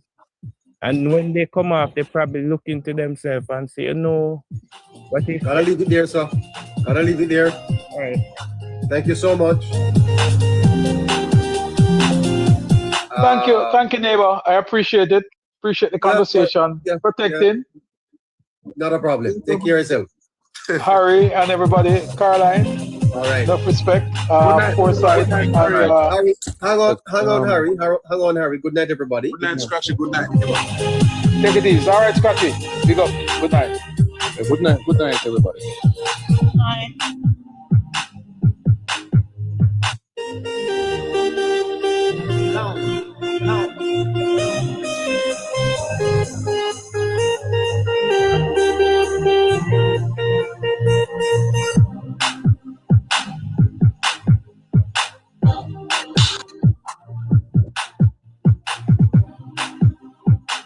All right. Boy, I tell you. Harry? Go. Mammoth task, a long night, but I guess it's worthwhile to explore some of these issues and to listen to the different perspective, is it not? Yeah, but definitely. Mm-hmm. And yes, and at the end of the day, Harry, it's about the legacy. I see where the moderator is typing in the chat that that the PNP won 14 seats in the last election, and many Laborites were happy with that. The fact of the matter, Harry, is that I think there is a bit of a dichotomy, many in the society are very fearful of a PNP returning to power anytime soon. And it's not only about returning to power, but it's about gaining the political ascendancy in the country. Not this time. It is, neighbor, because I think what people have seen is that they want to make this one count, and they also, when I say count, they want it to hurt where it matters, because that is how significant they want to ensure this is placed in history and can't be removed. By the way, I must tell you, Harry, I sat here on election night covering the election, and when I saw Westmoreland, I mean, my numbers based on the projections that we had done, we knew that if the party won Central Manchester and Juliet Holness and Eval Williams, that northern part there, Cuthbert. Juliet Cuthbert. Mm-hmm. Yeah, I was told I should call the election. So my forecaster told me, once you see those three have won, call the election. I couldn't call it because when I looked over in East Portland, I saw that Anne-Marie Vaz's seat was gone. And then I looked, the forecaster told me if the Labour Party won one seat in the West, I should call the election.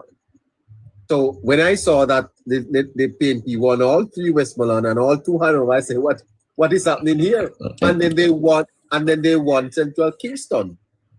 And based on what he was telling me is that if the PNP was going to win, they will take Central Kingston, they will take Michelle Charles, okay, and they will have to take one in Portland. the narrative was resembling a PNP win, you know. And they did that. And they did it.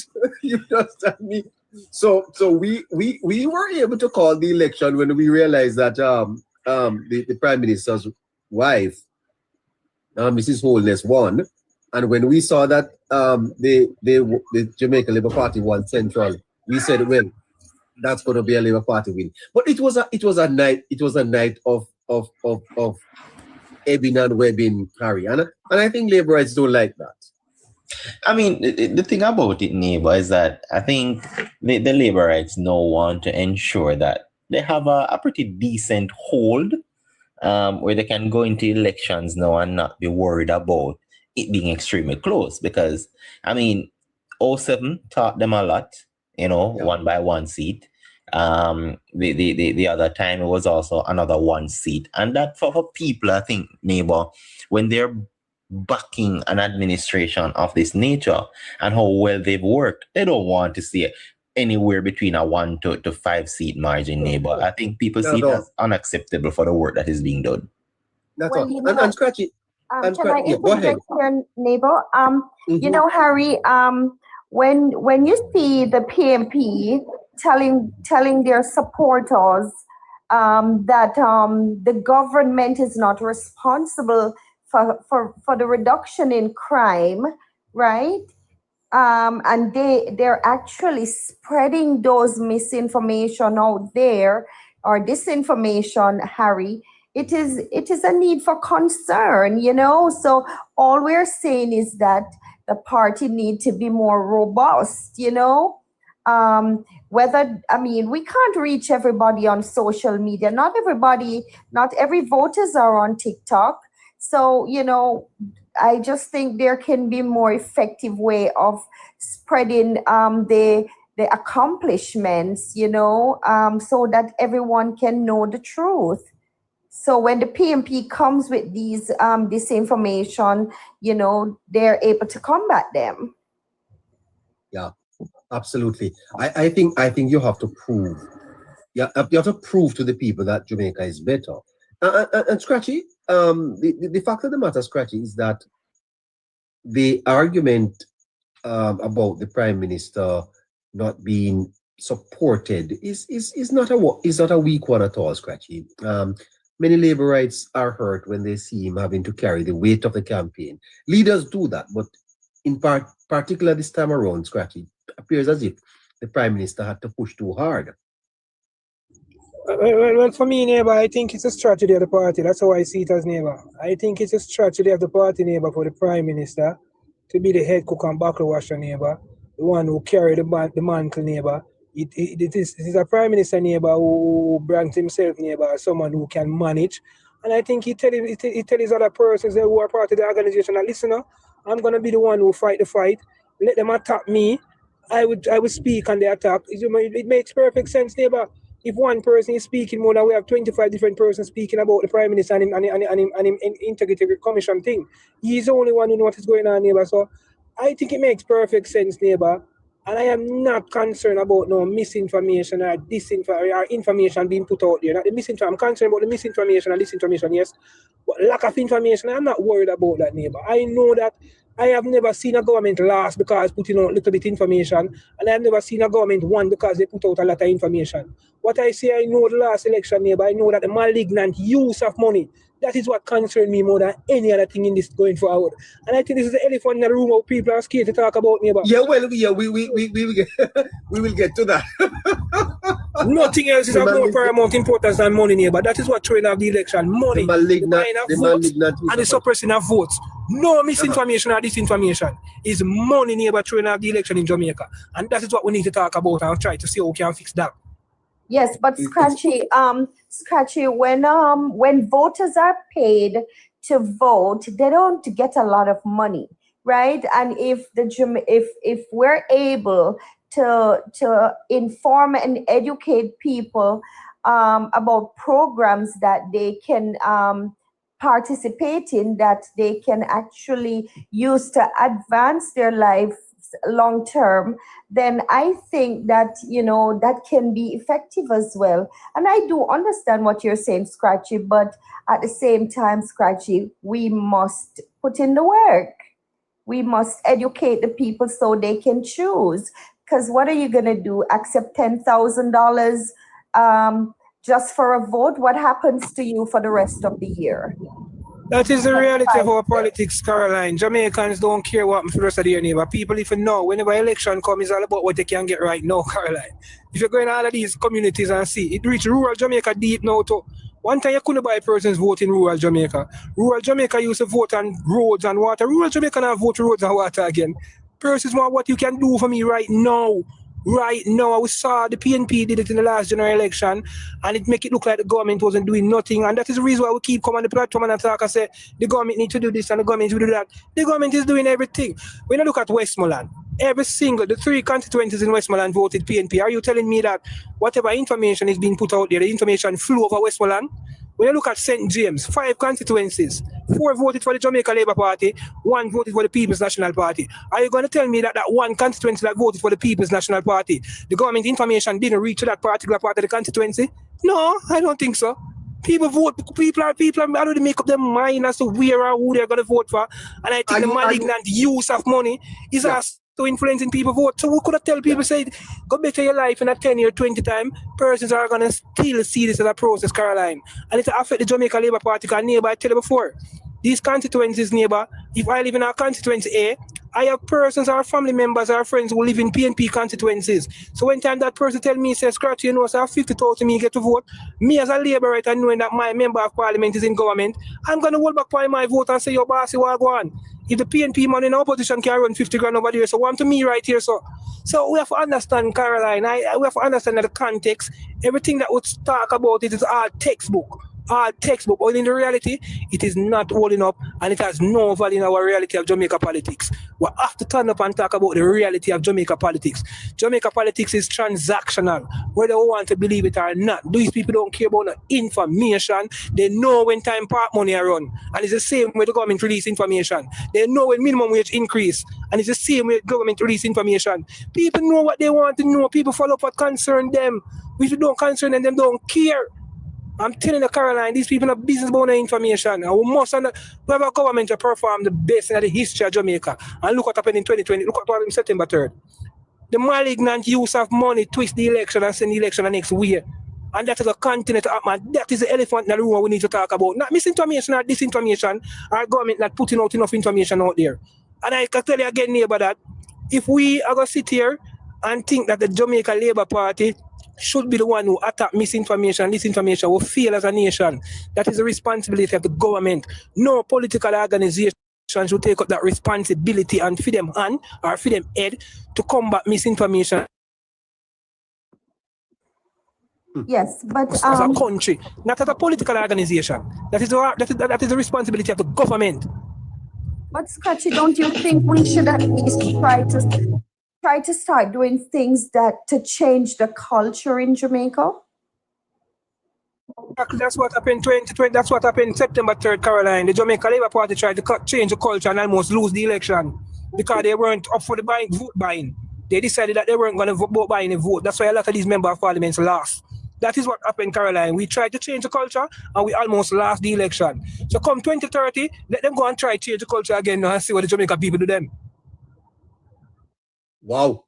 Well, are you suggesting that the transactional nature of the politics, but then, Scratchy, we don't have a democracy here. What we have is a society that is a market.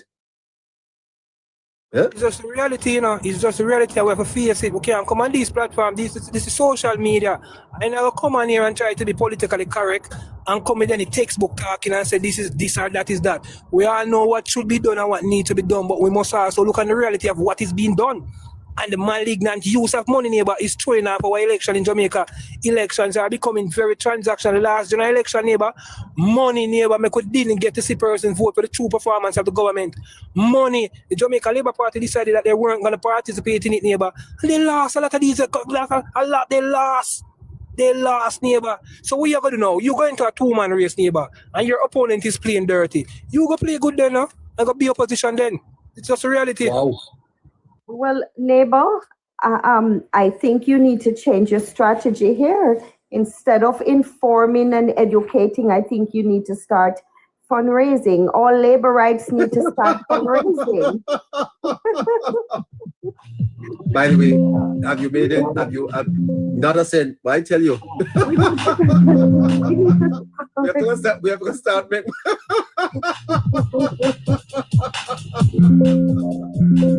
She's going to be the communication specialist. We probably need to get some of those. All the labor rights need to get some of those cans, and we go all over the place and fundraise, and so we can buy votes.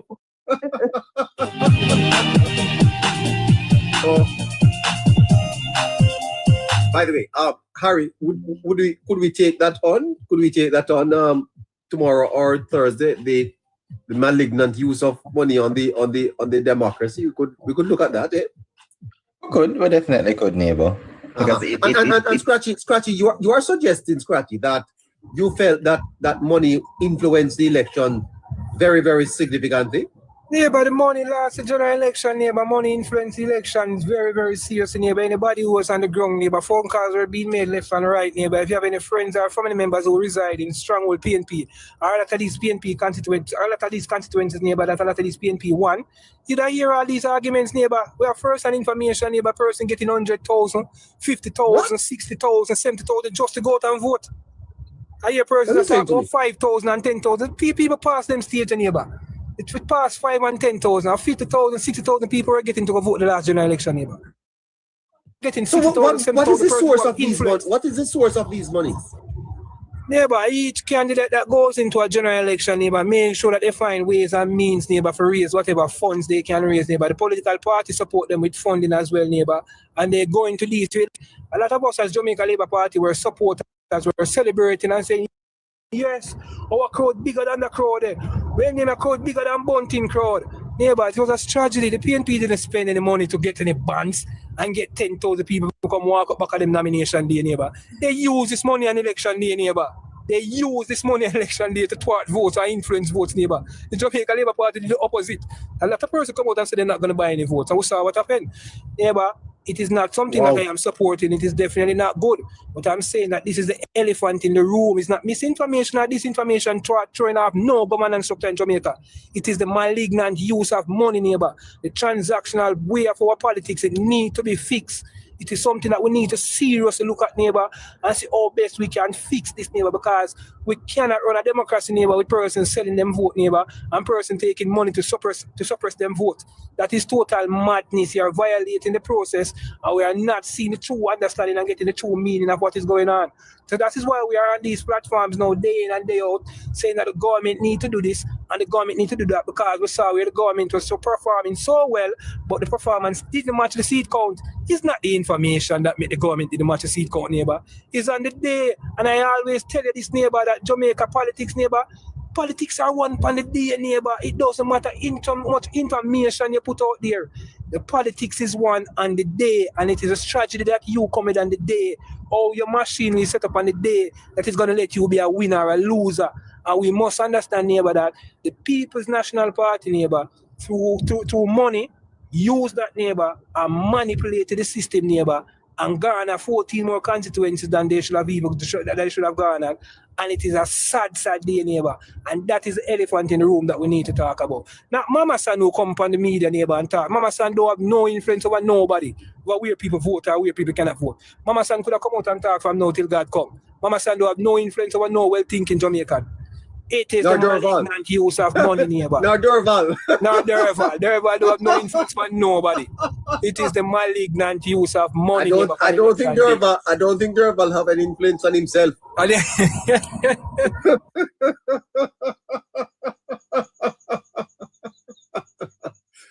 Oh my goodness gracious. Let's put a wrap on the show tonight. What a great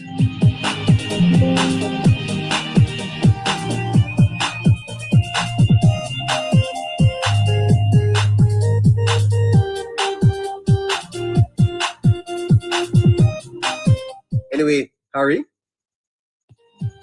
Well, You told me last night that you had some thoughts on the PNP's press conference, eh?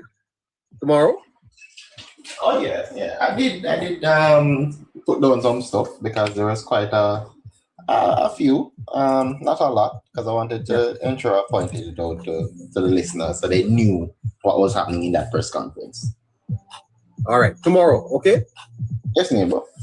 All right, thank you so much for tonight. Catch you tomorrow. Yeah, Caroline, no love and respect. Yeah, Caroline. All right. Bye-bye. Big up, bro. Scratchy. No, and neighbor, enough love to everyone, you know, for the condolences and the messages, and enough respect and love to everyone for that. Bless up, love. Yeah, man. Sure. Bye-bye. Of course, Scratchy.